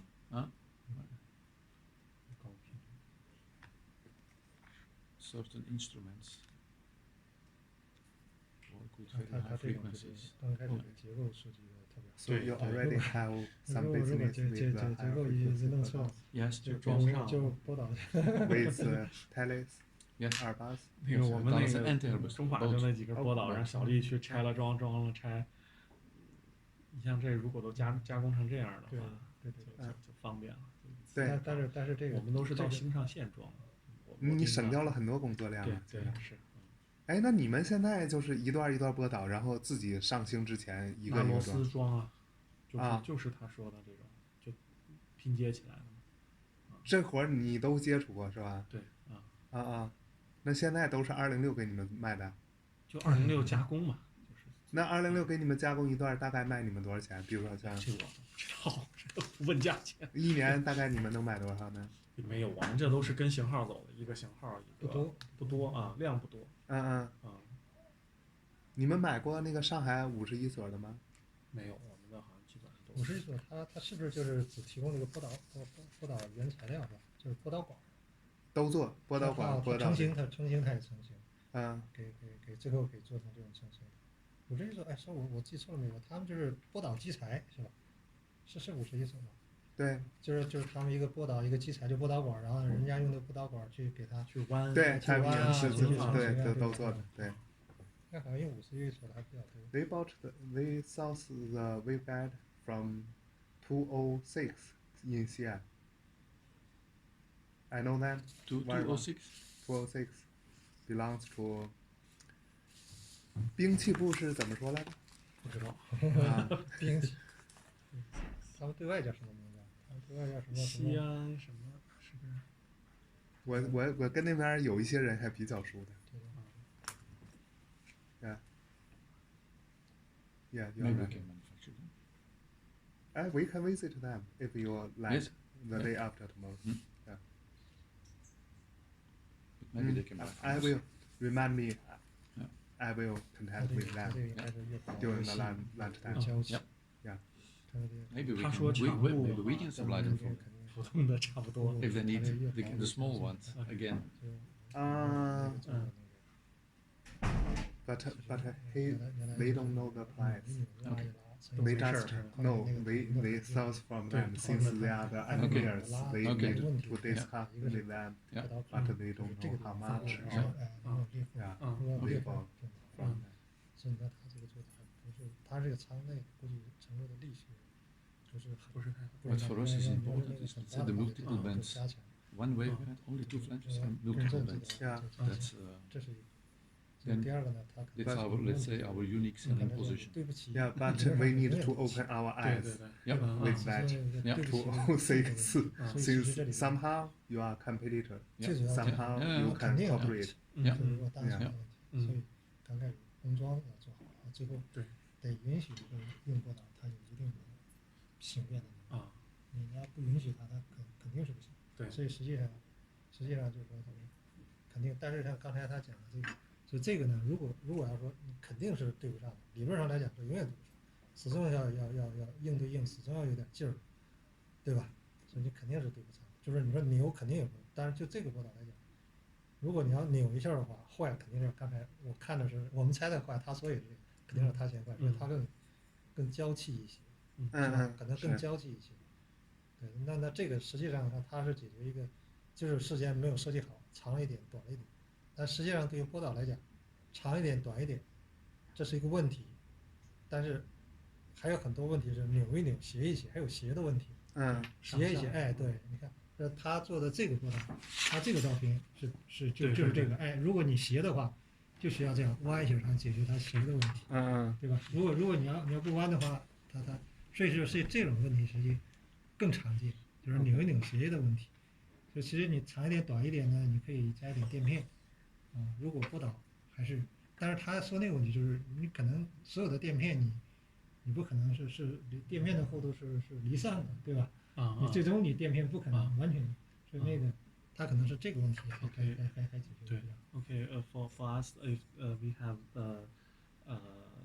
lens mismatch. Yes. Yes, we use the pressure window. Yeah, no, the small. Oh yeah. Yes. Pressure window. No. 垫片 adapter. A small, thin. Yes, a thin, yeah. Very thin waveguide. Yeah. But it's only if you have axial. Yes. But what if you have? Yes. Then you have a way. Yeah. Twist. Yeah. There's. Yeah. 高度 for the height we can even adjust the, for example, the support. Yeah. The support. Yeah. Yes, of course. 高度的话，其实我们也可以通过，但是扭的话确实是没有办法。Yeah.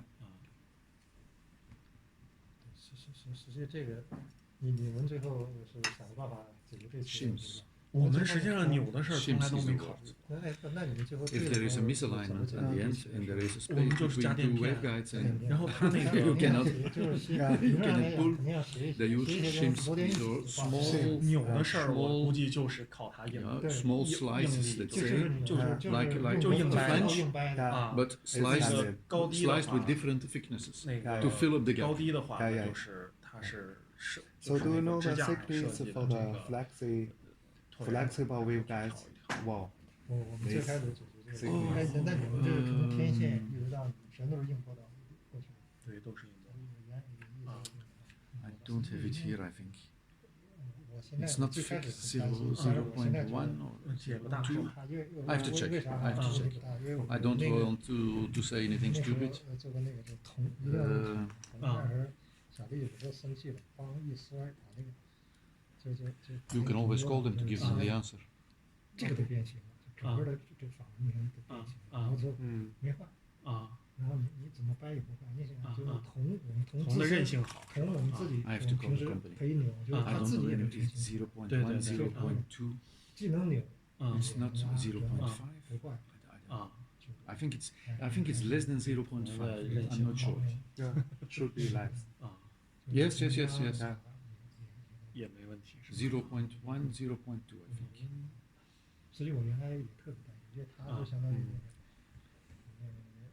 尤其是到天线那节天线那节我们到天线那节实际上是旋转关节，所以它是 you see they install the 就 waveguide 是 by 它是 themselves. 有一 So 个 they 旋转关 discuss 节，它 what 那 kind 个 of 波导呢是个 situation 非 what 接触 they 式， need to do. 它有一个 Yeah. 反正很窄的一个缝儿。嗯，反正这个我觉得其实就是不会因为天线特别重了，后面波导带的。实际上我们将来可以做点实验，就是拉伸的实验啊，铜的，然后怎么拉，看看给拉多长能拉坏。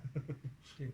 不过我当时觉得他说那个，你就最后一节波导你去定制，这样其实所有问题都解决。实际上，我们是所有的，我们做的时候是一体化定制，是没有问题的啊。但是你终归你装的话，对是你就是再怎么定制，它也都有一个或大或小的一个不长度啊或那个问题，所以到最后都要有这个劲儿。对。你们上天的一颗星大概多重？做的一颗星啊，那星啊，最近的你说载荷还是星啊？卫星啊，卫星有大的几吨的，几十吨的都有，几十吨，不十几吨的。啊，那载荷呢？载荷我也不一样，也有重的，也有重大载荷、小载荷不一样。啊，有重的180公斤、几百公斤的都有。啊，轻的这个几十公斤的也都有。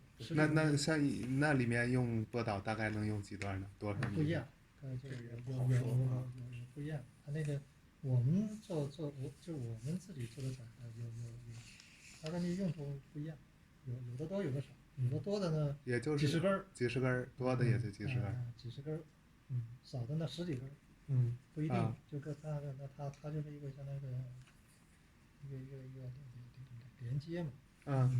那206给你们做那个厚度是多少的？不是，他给你们做是多厚？现在国内不都是一个毫米吗？啊，都是一个毫米。206 manufacture 1 millimeters thickness rated waveguide for that.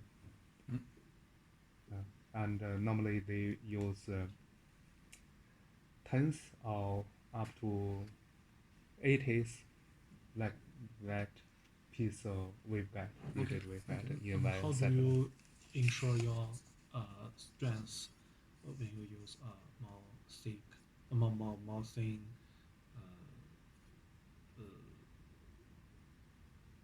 the wall of yes. How do we ensure the strength?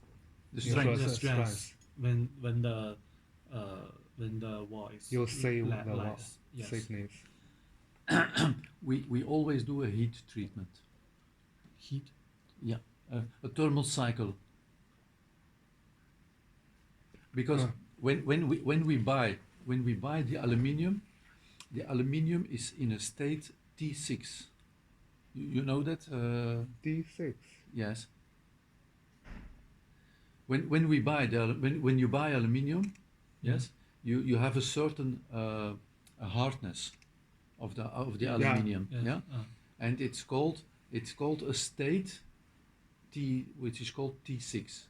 Then we start machining the waveguide, the parts, and then we dip it in the salt bath, and the aluminium becomes very weak. Yes, so we go to a state with what is called T0. And the T0 state for us is very interesting, because if you have slight deformations during the salt bath brazing, we can rework the aluminium, because it's some kind like a chewing gum. We can rework it, and we have experienced people, who can bring the waveguide or the housing again within the tolerances, the dimensional tolerances. And once this is done, then we do a heat treatment, and we bring it back to the T6 state, and then it doesn't move anymore. Then the dimensions stay the same. Is this an answer? Or? Okay, I think you mean during the salt bath. Yes. The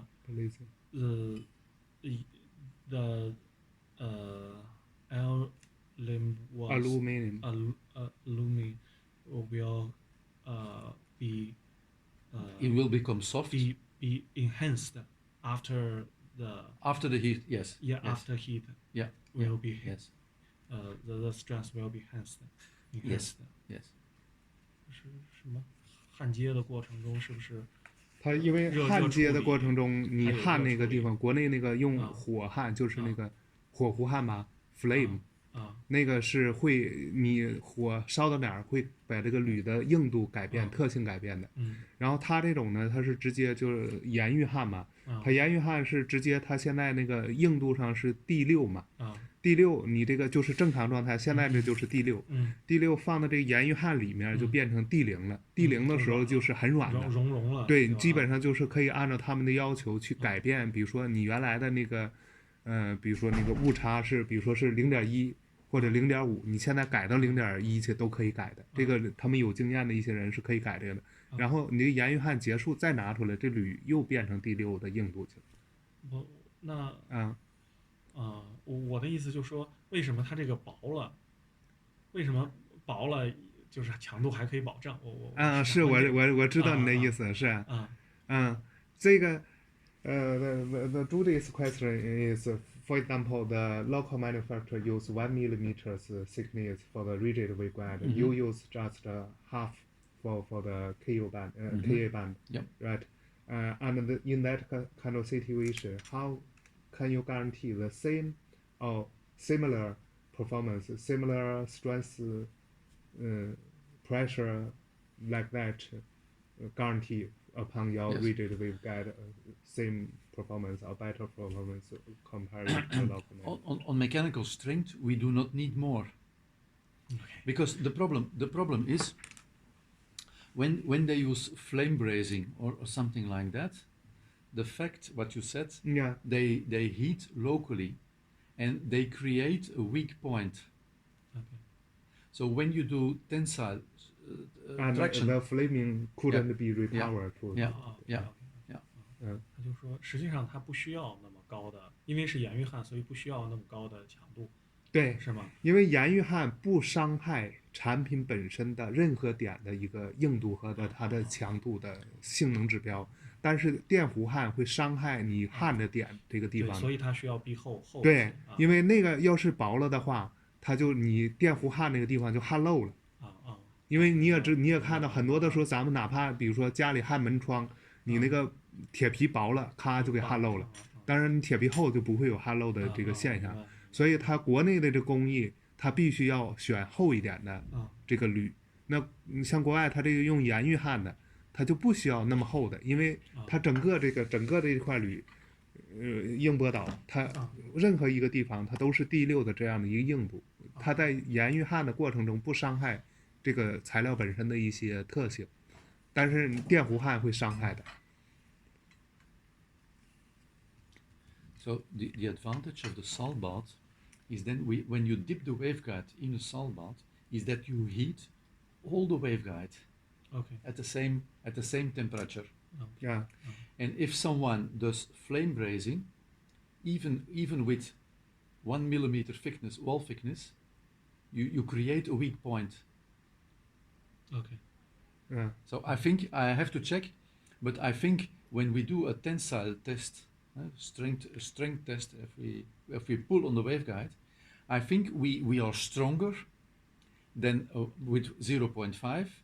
Than the competitors with 1 millimeter flame brazed, where they create a weak point. 是你比如说像国内那个电弧焊，假如我焊的是在法兰这个地方，那法兰这个地方就是一个弱点，一拉的时候基本都在这个地方断。但它这个呢，因为是全一样的，所以任何地方都是有一样的几率去坏的，所以它没有一个弱点。对，你可以理解成。它这做那个电弧焊了，那就变成了实际1毫米的厚度就变成0.4毫米厚度的强度了，你可以这么理解。那这样的话，可能就它这个0.5毫米的就是足够可以保证整个的机械性能指标，对，跟达到或者超过这个1毫。这是3路的旋转关节，这个也是那个无人机上用的，可以，就是无人机上天去做实验的时候，然后这个后来也在那个。海军的一些那个舰艇上去改造过。这个是他们公司的？不是，这个是我们公司的。这是我们自己做的。这是呢3通道的一个旋转关节嘛，一路波导做发售量。不是，这个是我们自己在国内做的。就刚才我跟你提的嘛，美国那边做30-40万、40-50万，我们做10万块钱就可以下来。这是他的手册。雅驰上海。有一些代理，然后做一些。你们是代理公司还是？我们是有自己的生产，也代理一些东西。对。那你们公司是在上海？在上海。对，所以有事儿可以找我，方便一些，好沟通。你们现在是做的都是这个宇航级的还是？我们自己做的都是一般工业级的。工业级。对，宇航级的我们都是代理的，宇航级没那个经验，确实没那个经验。宇航级看来以后还得做，这个。是。将来这外国人进运越来越多了。但是还得需要一点那个投入啊，或者经验啊，这个还是要比较难的。比如吧。No. 现在你们公司做这个机械开关，这个做啊，对，这个有我们自己做的。对。你现在旋转关节基本都跟这差不多，都是这个。不一样，那个中法用的那个是那个非接触式，你这个还是这是接触式的。对，接触式。哎，那个中法微星上用的谁的关节？我们说504的，跟天线一起。它是非接触，怎么就是上下不接触？它实际上它是波导，先是一个方波导，然后方圆转换，转成一个圆波导，圆波导中间切开，有个0.3毫米缝，然后2个转，那等于是那个断中间断开。波导是让旋转的啊，是波导的非接触式旋转关节。对，那不是那么做出来的，但是它是那个工艺不太一样。上一次你看了吗？你看那个波导旋转关节，它中间是空的。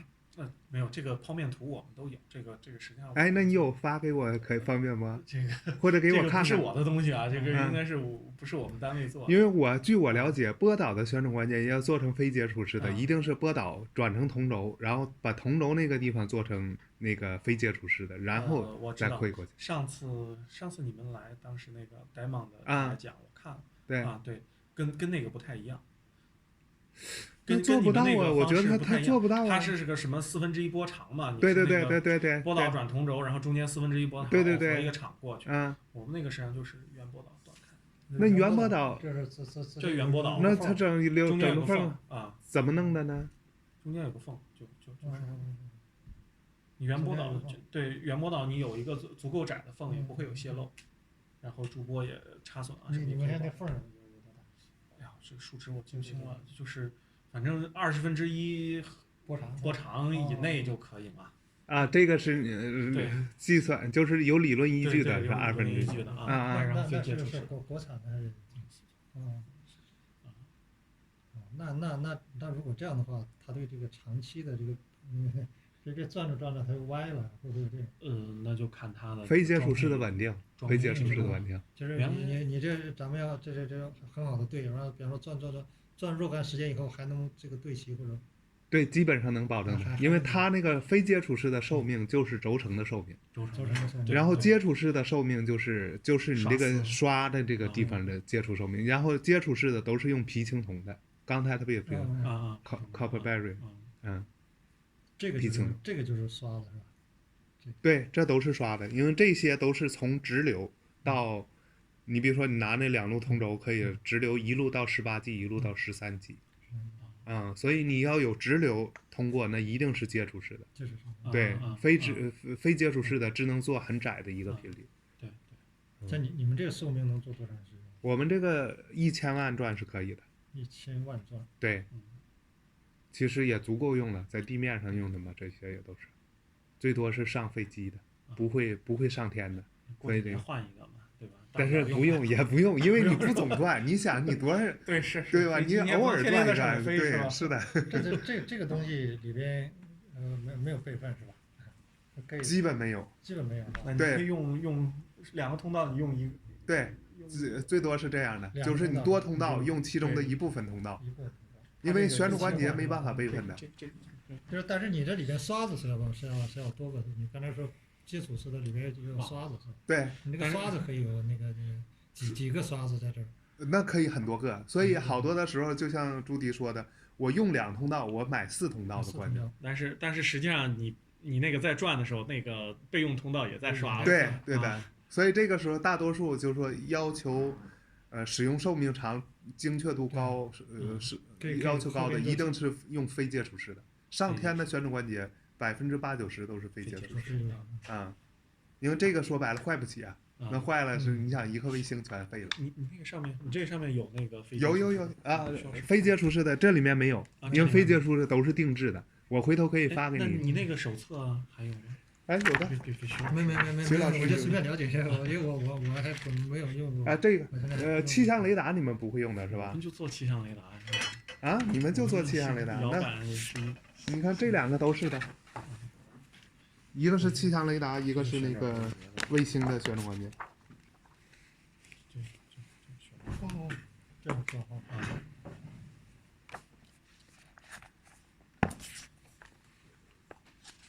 哎，你说那个2个通道就是它一个关节，2个就过去。对我们那个就是我刚说那个2个极块，它只能是一个通道。如果2通道的话，就可能就得用他们说那个同轴的。用同轴式的，对，或者一个非接触式就是一个通道。不，你非接触式也有多通道的，但必须是同轴式的。哦，对，同轴。就是我刚也可以做波导的，你可以比如说1、2路，甚至3、4路做成波导的，然后再加一些同轴的，这是可以。就是你这个是口是非接触式的波导。对，就像刚才我跟他解释，波导的先转成同轴，然后变成非接触式，然后再过去。其实你外面的接口是波导口，但是里面的工作原理还是同轴的工作原理。那你同时能跑几个频率吗？还是只能工作一个频率？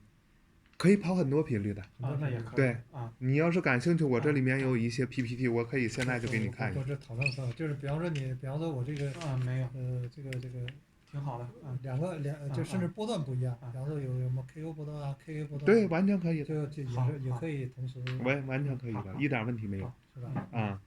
好，现在而且那个大多数情况下，那种很多路的整到一起的，都是不同频率的为主。现在这个还是基本上过关的。产品肯定对，他们公司是的，我觉得还是可以的。他们公司是美国Diamond的合资公司。所以美国Diamond不现在禁运吗？中美禁运吗？可以通过他们，有一些是禁运的，好多是禁运的，所以可以通过他们公司来。他们那个过一段，他们也不让他们，就是很多不是。那不会的。I told them, you can also do the routing rounds business if there's a problem with USA company. Yes, we have a joint venture with Diamond Antenna and Microwave Corporation. Okay. So this means that we created a joint venture in Europe, a cooperation with Diamond. Because AML, we worked, you saw, we do a lot of radar, rotary joints for the radar industry. So all these rotary joints. Very big ones. They are big like that. 75 kilograms for the Thales Star 2000 program. So we have, let's say, 90% of the whole market of rotary joints in France is for Thales. Okay. And we manufacture them for many years, for 15 years. Okay. And Diamond has a lot of experience in weather radar rotary joints, space rotary joints, and so on. Why do we decide to work together? Because AML, we knew how to manufacture rotary joints for Thales, but build to print, but we had no development. We never did development because we manufactured build to print. And Diamond has a lot of development, but no access to Thales in France. Okay. So now we work together, we give them access to Thales, and we have access to their development capacity. And this means that if a customer needs a design, we can ask them for a design. They are already manufactured, and we can start from those drawings, and we can be ITAR free. ITAR free. Okay. So if you have a problem with ITAR free rotary joints, we can manufacture them at AML, even if we work with a design from the United States. So this can be a solution if you need an ITAR free rotary joint.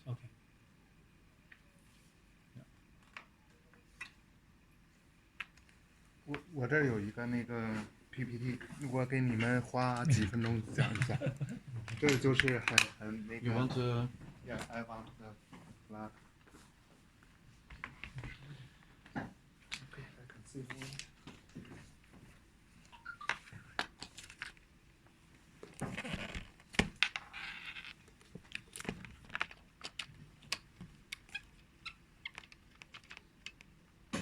拿些眼镜。好，那个我就拿些眼镜。Yeah. 那我等你。Toilet as well. Okay. I will go with you. I also 5 minutes break.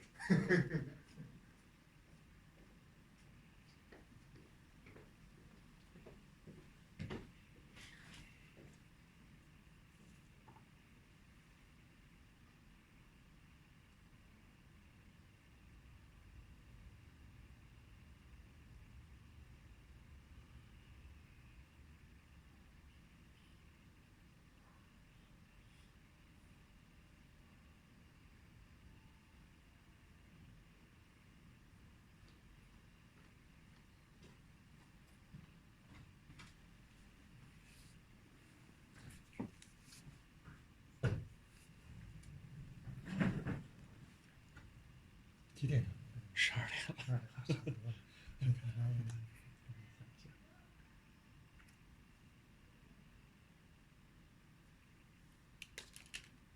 他那个是来过一次，那个上次就专门讲旋转关节的。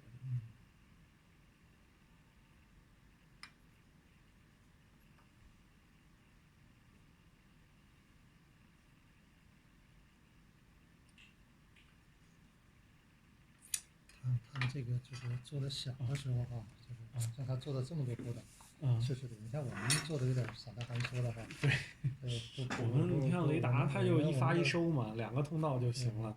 那个你要它这个可能通讯的啊，好多路什么转发器啊，小是吧？啊，我们是属于就是资源重量都很大，对，是比较精巧。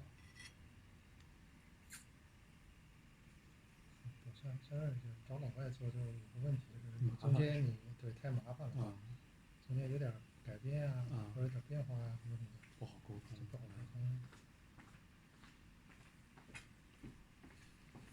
好，那个谢谢啊。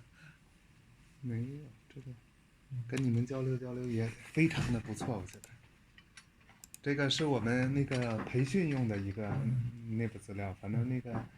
前面我就翻一翻吧，因为那个这个就是应用的场景嘛，很多的就是地面的、空太的等等的都会用到嘛。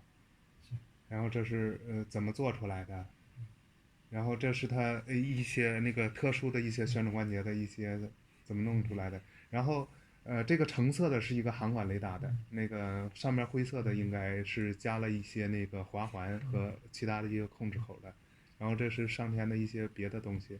然后这个就是那个内部工作原理，上面的就是接触式的，下面就是非接触式的。那非接触式的就是你看1/4波长那种工作原理，那它就是机械上没有任何摩擦，没有任何磨损的，不会造成一些金属屑啊或者其他的一些东西，相对来说使用寿命就会更长一些。那上面的呢，它这个地方你看，有这个激光笔。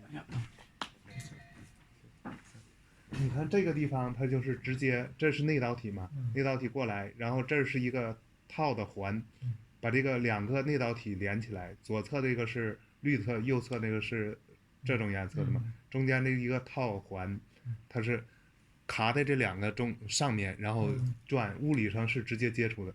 那这转时间长了，就会把这个地方磨松。对。那这确实接触式的一个问题。但是它的一个好处呢，这里可以通直流电，外导体也是连着的。那这个就是靠1/4波长的，所以它没办法通直流。这是工作原理上的一个区别，这就是内部的一些这怎么样个1/4波长等等的一些细节了，这咱就不用仔细看。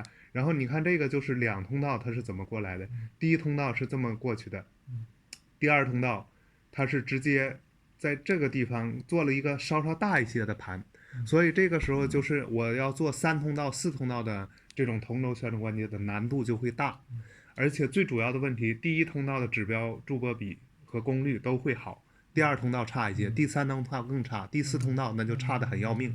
所以它一般的情况下，这种接触式的不会做太多通道，太多通道你后面就没法用了。那这个是非接触式的，那这个非接触式的，我无论罗多少个，我罗10个、20个、100个，理论上都是一样指标的，因为它们的差异就是里面线长线短。但是有一个问题呢，你罗的模块越多，里面它没有那么粗的孔，可以走那么多线，所以它这个也可能最多也就是放10个、20个的一个模块。这个非接触的这个接触面就是这个黄的粗线，这是非接触。对，这个是加的一个非接触式的旋转关节。我是说这个非接触啊，两根非接触从一个断开的地方，在你这个图里边。哎，对，就是黄的是一个模块一个模块的这个。它那个红的是动的，是吗？对，可以这么。是可以动的。对，蓝的是不动的，是定。对，就是你反着用都一样，正反都一样。但是你就是你那个面儿就是最左边这个面是吧？就左边这个图。对，最左边就是。这就是一个模块，这是另外一个模块，这是另一个通道。然后模块和模块之间它有一个，就跟咱那个卡的这，反正2个模块之间就用2个螺丝就可以拧到一起的。然后它因为里面的线，这是像一个模块将2个模块对上，是吧？对，就对上就变成多个模块罗列起来。所以像你刚才说的。比如说像航管雷达用的这种模块就特别多，然后一个一个的，一般航管雷达做个3路5路的就足够了。那这个是加的光的旋转关节一个大概内部示意图，这是做的其他一些实验，这光的旋转关节的一个示意图。光旋转关节现在或者将来用的会越来越多，因为光的数据传输量很大，它这个有这个优点，而且光可以做的很小很集成化。将来是一个发展趋势，都是你们可以考虑一下，反正这个单模的多模的都可以去做的嘛。然后光的旋转关节的一个工作原理图，就是这里面有一个棱镜，然后这是尾线，直接无论你这个中间怎么转，它都是正常回到出口那个位置。然后这是光的旋转关节的一些大概的指标，这是内部剖面图，这是一些大接口的，这都是一些传统的接触式的旋转关节。然后这个就是非接触式的另外一种结构的一个内部剖面图，这是它里面的一些结构，这都是给一些客户里面用的。然后你刚才提到很多路的那个，这个就是一个，这个就是编码器，这是编码器，然后这里面就是刚才咱们看那个 L 波段的几个模块，然后摞起来，包括 X 波段的这都可以摞起来，然后从最后这出来。那这是实物，那这是给一些那个 Silex 等等的一些，这里面是用的3通道的旋转关节，3通道接触式的。那这个是多维度的一些旋转关节，这个就是刚才那个朱迪提到那个波导旋转关节可以做成那个非接触式的。我们这边的一个做法就是波导旋转关节变成同轴的，同轴再回来变成波导的。无论是非接触式和接触式的，我们都是这么做的。因为这么做可以有一个好处呢，就是可以耐大功率，而且那个是电磁叫什么来的那个专业术语，就 TE 膜的一个转换的一个那个叫什么来，就那一个干扰的一个现象，这种变成同轴变成波导的，会比矩形波导变成圆波导的要来的指标更好。那这是其他的一些单通道的。因为这个是做双极波导的旋转关节也是可以做的，频率可能更宽一些，当然功率会降低的嘛。然后这个是在船上用的，刚才这个也是带水冷系统的，就是这水冷是直接可以自己流动的去散热的。那这个是它内部图带水冷系统的。那这个是光的一个光纤旋转关节通过那个同轴的内容。然后你问的那种比较复杂的在后面有一些，你看一下，像这是大的滑环。那像这个就是比如说这是一个光的一个旋转关节，然后这是3通道的同轴旋转关节，然后外面加了很多滑环，然后这是加了一些比如说RG 网口啊或者其他的一些口的等等的都可以在这里面去做一个整体的。那这个可能就看得比较清楚了。那这个呢，这个是你看这儿有一个8通道的一个光的旋转关节是直接在这块集成的，然后这个地方就是直接加别的一些滑环和旋转关节的，整个都可以。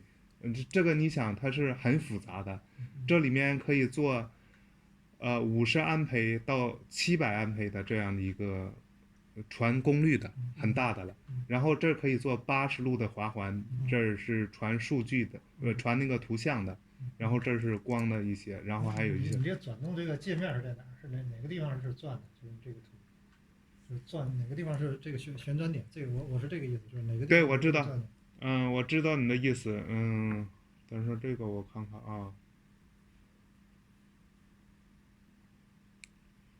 这个我要是没理解错的话，应该就是你假如说把这一侧固定，就是因为这个种的都是把外面是固定死的，外面是不转的，外面整个它是为了防护，提高防护的，它是做一个整的大的铝合金的一个外壳，加这个地方加固定死，然后从顶上这种褐色的这个地方去转的，转之后就是带着里面这个地方去转。然后这个地方会发生相对旋转的，这个地方没有电了啊。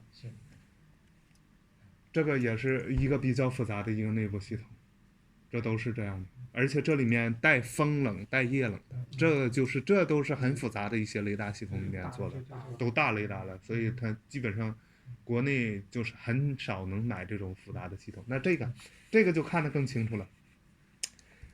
这个在这地方就是 L 波段的非接触式的旋转关节，所以它这个孔径可以做得大，做的穿过去线就很多。穿过线很多的话，那你基本上你这个地方是可以做光旋转关节或者同轴的2通道的，就像桌上摆的2通道或者单通道的旋转关节，加到这儿，然后加引线从这儿穿过去，然后再加上你这边的旋转关节，这个旋转关节，比如说现在假如说这个是14通道的。那在这个地方一定是通过去是14根线，那这个地方就变成13根，这12根，10根，越来越少。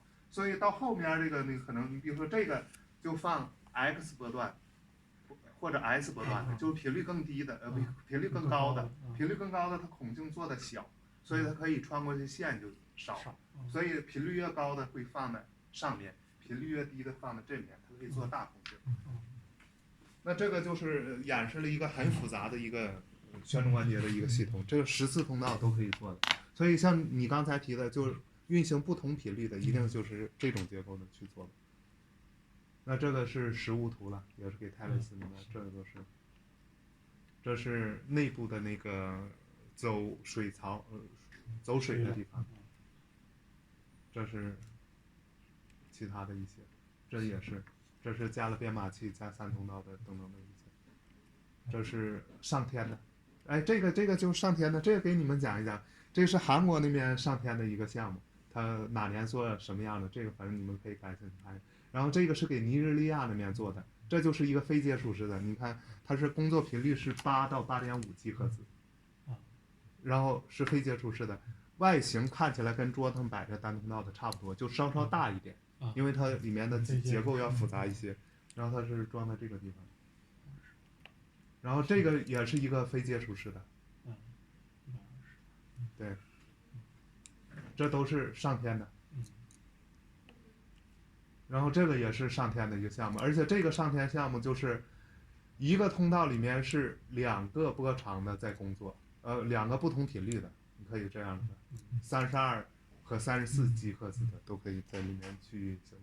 那这样的话你就省了很多空间了。这里面的一个内部剖面图，这是按照客户的要求做的，比如说长一些，那这也是那个水星上面一个也是一个那个卫星的一个代号里面，这个是7.1到8.5G赫兹的，基本上是这样的。那个你再帮我翻译一下，我怕我说的不准。就是他刚才这里面要焊接啊，他这个焊的时候，他焊接完了以后，他有没有什么检测？是不是用 X 光啊什么看看这里面焊接是不是良好，有没有气泡？你说会不会用那个？不，就是他不是焊接嘛？刚才讲了很多焊接。那焊完以后，它焊的质量怎么样？这东西焊好了没有？它是怎么样来检测它焊接的这个质量？比方说有些没有焊好啊，有些地方有气泡啊，有什么？它是用什么手段来检测这个？我可以先说一下，它目前采用的手段就是直接加气压，然后有没有那种比如说 X 光的一些检测，我可以再问他一下。And his question is regarding that waveguide. Do you have some special measurement upon how you guarantee all the interface are good welding or blazing? You just did the pressure test. Yes. And do you have like a radiation testing upon what is the X radiation? X-ray. No, because in the very beginning, Thales and Airbus, they qualify all our processes, and this is done at the very beginning, and then afterwards we always continue the same way. So, and then afterwards it's not done anymore. Only in the beginning for qualification, and then the customer accepts, because X-ray is quite expensive. So if you do X-ray for all the waveguides, it's not possible. Okay, you mean at the beginning you done the X-ray for the waveguide? Yes, for let's say not all. For let's say 5 or 10 okay. test waveguides where we do the testing. And the problem is also X-ray is not always the good solution, because the images of the X-ray are difficult to understand from time to time. But now there are other techniques like tomography and so on. There are new techniques who give, let's say, a better vision of the quality of the brazing joint. So X-ray is possible, but there are other techniques who are interesting as well. 他说还有别的手段。Was that clear? 除了 他说 X 光不是很好，贵是吧？不是比较贵，而且他说看不清，对，看不清。X-ray 有时候看不清，但是。So what's the new technology? There is a tomography. It's like an acoustic measurement. With sound, where you go, acoustic, where you go you have a look at the quality with sound waves. Sound. With sound, and it gives a good quality. It gives a good image as well. Better than X-ray. So you have that kind of sound wave testing? Yes, 100% right now for your purpose? No. We do that only for the beginning. Only for the qualification tests. Okay. And then after no more. Okay.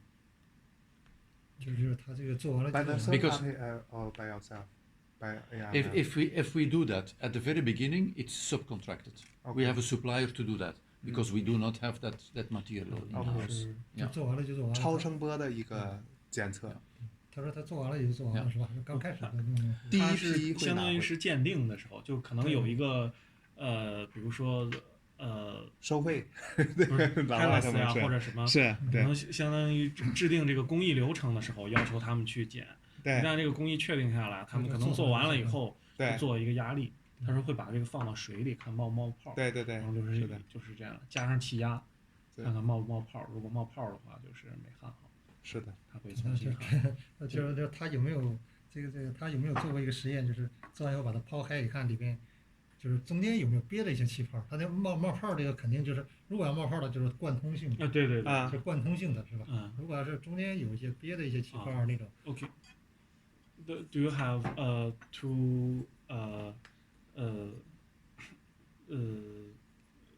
cut the waveguide and to see if there are some bubbles inside the. What we do, every waveguide is tested, is verified with an endoscope. You know an endoscope? It's a soft wire. Okay. A fiber. Optical fiber. An optical fiber with a camera inside, where we check the inside, the quality of the inside of the waveguide. Yes. But inside, not. He means some bubble might be happened with a joint area. Yes. Since it with that we cannot see inside or outside. Inside, just the inside the wall. Yeah. The wall. In the wall. Yes. Yeah. The weakness. Well, this is something we do not test, because if it's really in the metal or in the brazing joint, can it become a problem or not? Maybe if it's weak, the strength. Yes, the strength. The electrical performance, there's no problem. Yes. Now, in general, we don't have many problems with bubbles. We have, let's say, the liquid paste. Flows, let's say, more or less equal into the brazing joint. So there are almost no voids where you really have bubbles. Okay, I see. 他说总觉得就也问题不大是吧？他说应该是盐域焊是不是可以，基本上没有这个气泡。没有人会反映有这种问题。因为他们会做整体的机械的实验，对，然后会做压力实验，会拿那个光纤的那个就是类似于对探头监测头去看内部的一个光洁度，那基本上没发现问题，那可能一切都好。对。So we do a pressure test on all our waveguides. All our waveguides are also, so we have a look inside with the fiber. To see if there are any drops or whatever, and at the end we do the measurements of insertion loss and return loss. Okay. And these are graphs we can send together with all the documents of the waveguides, so that you have an idea of the individual performances of the waveguide section. Okay. 行，那可以，谢谢。谢谢。That's all the question. Okay, no problem. 呀，12点多了，那走，咱们去外面简单吃点饭吧，一起。在食堂吗？别的，走吧，一起吧。就以前都是你们请我们。中午正好还有。好，那你先吧啊。Can I take this picture?